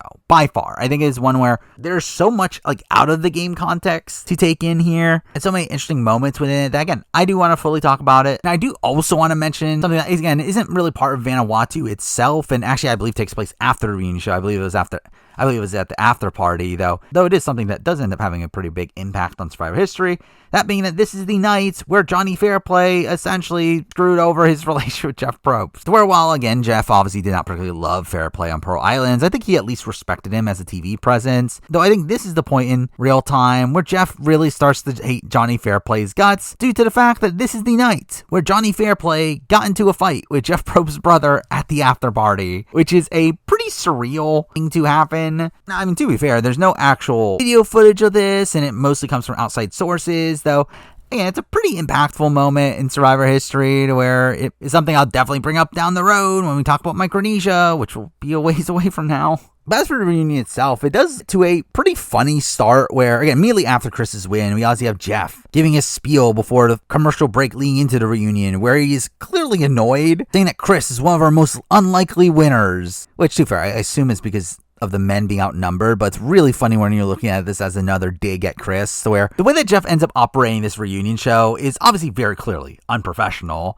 as you can just very clear that he has this massive vendetta against Chris this entire time, where he literally goes to Chris first and asks him if there was a moment that changed his game, to where Chris mentions that he thinks it was him telling Julie that he's disappointed in her, where Jeff instantly says, "Oh, you played the disappointment card," and proceeds to go through each single jury member and ask them why they voted for Chris, and proceed to poke holes in their reasoning for doing so. Again, trying to make it very clear to the audience that this was more so a vote against Twyla than pro Chris, calling out Sarge, who ends up saying that he would never vote for someone with a different moral code, only for Jeff to call out Chris for how much he lied. Says that Twyla spoke the truth, while Chris lied like a dog and he won. So we do see the audience roar at this, to where it's pretty clear that Chris was not a particularly popular winner at this point. Even though I do believe the popularity polls say the opposite, to where I believe he was actually towards the top of the popularity polls for the entire endgame stretch, though at the same time, just because you're the most popular person of the cast doesn't necessarily mean that the audience as a whole likes you. As one, obviously that could just be a plurality that likes you, while also they can maybe just hate the cast. Where I think this is kind of similar to Survivor Thailand, where I don't think people were loving Brian Heidik on Survivor Thailand, yet he was at the top of the popularity polls there, where I think it's just a situation where, again, the cast as a whole was not particularly well liked. Where I think there were probably more people that disliked Chris than liked Chris, though the actual polling doesn't necessarily correlate to that. But anyway, this is when we do see Jeff proceed to try to defend Twyla and her swearing on her son's name, leading to the women trying to justify why they were bitter over it, all while Scout ends up calling them out for being self-righteous. And we do see Twyla's son getting to talk here, saying that he didn't care about the swear. And again, as I mentioned before, again, Jeff goes out of his way to talk about how much Twyla needed the money.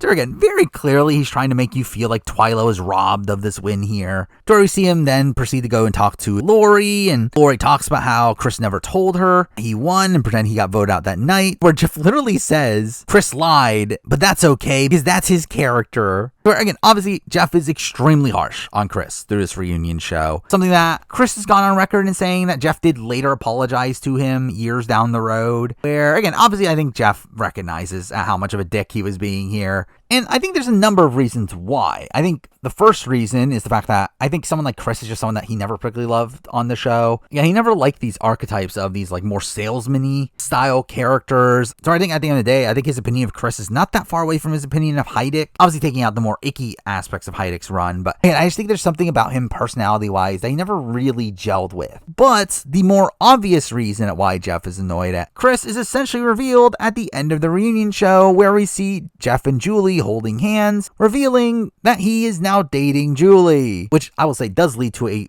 funny aspect of this reunion show where Julie gets a very disproportionate amount of questions here, clearly because of his favoritism towards her. But again, he was clearly annoyed at Chris for how he treated Julie in the game, despite the fact that I believe Chris and Julie were actually pretty good friends by this point and end up being really great friends to this day. But it seems like Jeff took this harder than Julie did. So again, I think it's very unprofessional of Jeff to be acting this way, though is also just kind of funny that he kind of got away with it at the time. So while these things don't necessarily age well, I do feel like it's still kind of a unique quirk of old school Jeff, to where obviously Jeff would not do something to this degree in the modern day, to where, again, I think looking back on it, it's pretty insane that he went this out of the way to really attack both Chris's character, but also Chris's win at this reunion show. And with that, I guess I should also talk about the concept of Jeff even dating Julie, which is very strange, to where obviously there were flirtations on the island, though, again, they got together after the show. it's not a shocker that's the case, considering clearly there was interest from both sides. Though again, very strange, considering obviously he's the host of the show and he is dating a contestant from the show. So there's obviously a very big power imbalance between the two. Also mixing out the fact that Jeff is a good chunk older than Julie Berry, I believe around 20 years older. So again, I think there's definitely some weird aspects about all this. And sadly, I do think it kind of reduces Julie's legacy in the series, to where I think because of this, Julie kind of gets remembered as the person who dated Jeff Probst, more so than for her actual run on the season. And sadly, also, again, kind of gets disqualified from ever coming back again because of this, to where obviously they end up later breaking up a few years down the road, and supposedly it wasn't a very clean breakup there, to where that mixing in with Jeff just in general,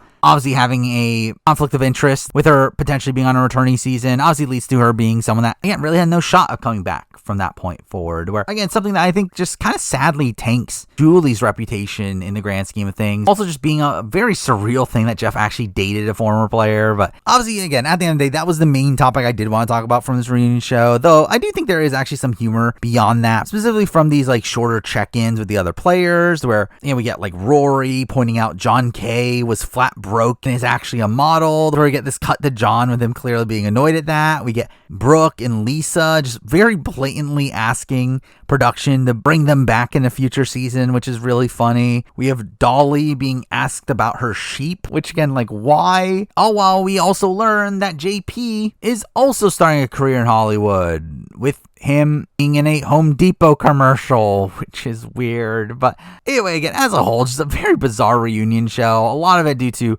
how Jeff ends up treating Chris, with him seemingly just go after everybody that supports him, while also proceeding to really try to prop up Twyla in the process. But with that, again, that is the entire season of Survivor Vanuatu. To wrap up the video, we'll be talking about the two finalists. Let's start off with Twyla. To where, again, I think Twyla is a fascinating character on this season. Obviously a massive character through the fact that she has this very set state of mind of her being this massive workhorse around camp and is upset at anybody that isn't working hard, while also her being very open to confrontations, getting into a lot of fights on the season, while also her playing very aggressively and playing probably the most aggressive game of the season, her being willing to make these cutthroat moves that she needs to make through the game, to where, again, I think Twyla is an all-time great character on this season, though also ends up being a really tragic figure on this season, where really I do think on Survivor at this point ends up being kind of a staple of kind of these like post-All-Star seasons, of there typically being an endgamer that has this like tragic downfall, with, in this one specifically being Twyla here, where, again, we see all the moves that she makes in this season really end up being for naught. So she plays in this cutthroat way because of how much she needs the money,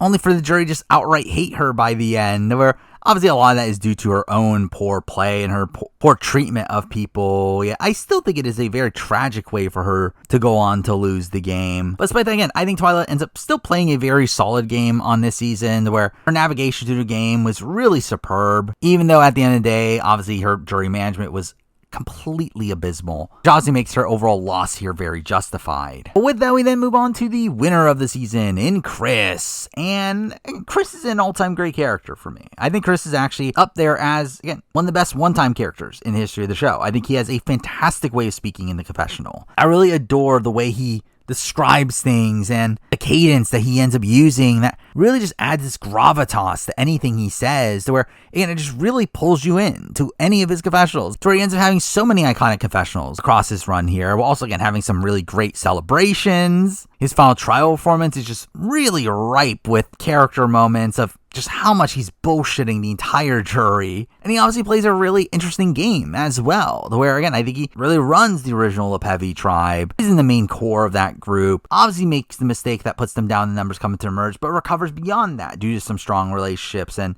again, some very fortunate timing of the family visit. Though, again, I still think sets himself up extremely well following that, to where, again, I think Chris is a very impressive player. I think definitely a satisfying winner for the season, both from a storytelling perspective and a gameplay perspective. So while, again, he's not really my top tier of Survivor winners, from a gameplay perspective, again, he still plays a very solid game through this, with him playing probably the most optimally for the majority of this season, to where, you know, while he does have some bad reads at points, and definitely was a bit too trusting of someone like Julie in particular at points, to where, and he definitely has his flaws. And again, at the end of the day, that's why I don't really consider him a truly dominant winner of the show. He's still able to overcome a lot of adversity on this season in a pretty interesting way, with him really taking back the power after he loses it, to where, again, it's a solid game of Survivor, with him also being a really fantastic character as well, to where really he's up there for my favorite winners of all time. But with, again, that is the entire season of Survivor Vanuatu, a season that, again, I think is a underrated season by the end of it. I think it's a season that, while it might not be underrated in the sense that people that do talk about it do talk about very highly, again, the issue of the season is that's simply just not talked about enough. I feel like it's a season that kind of in a forgotten time in Survivor history, and coming after All Stars, but also before some of these more well-renowned seasons and things like China and Micronesia, to where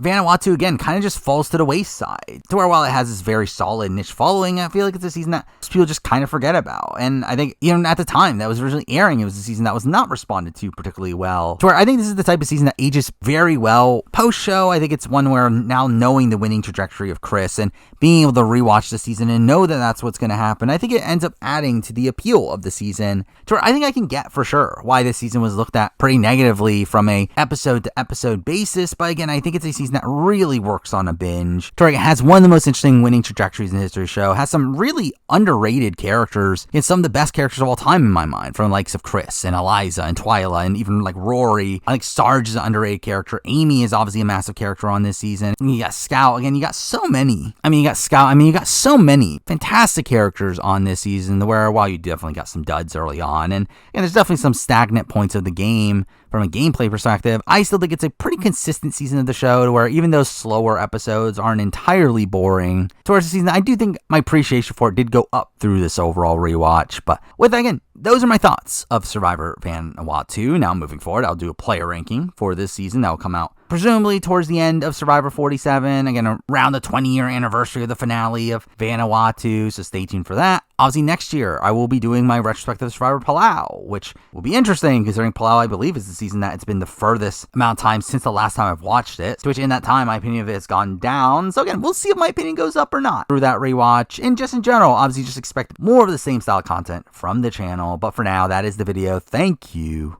for watching.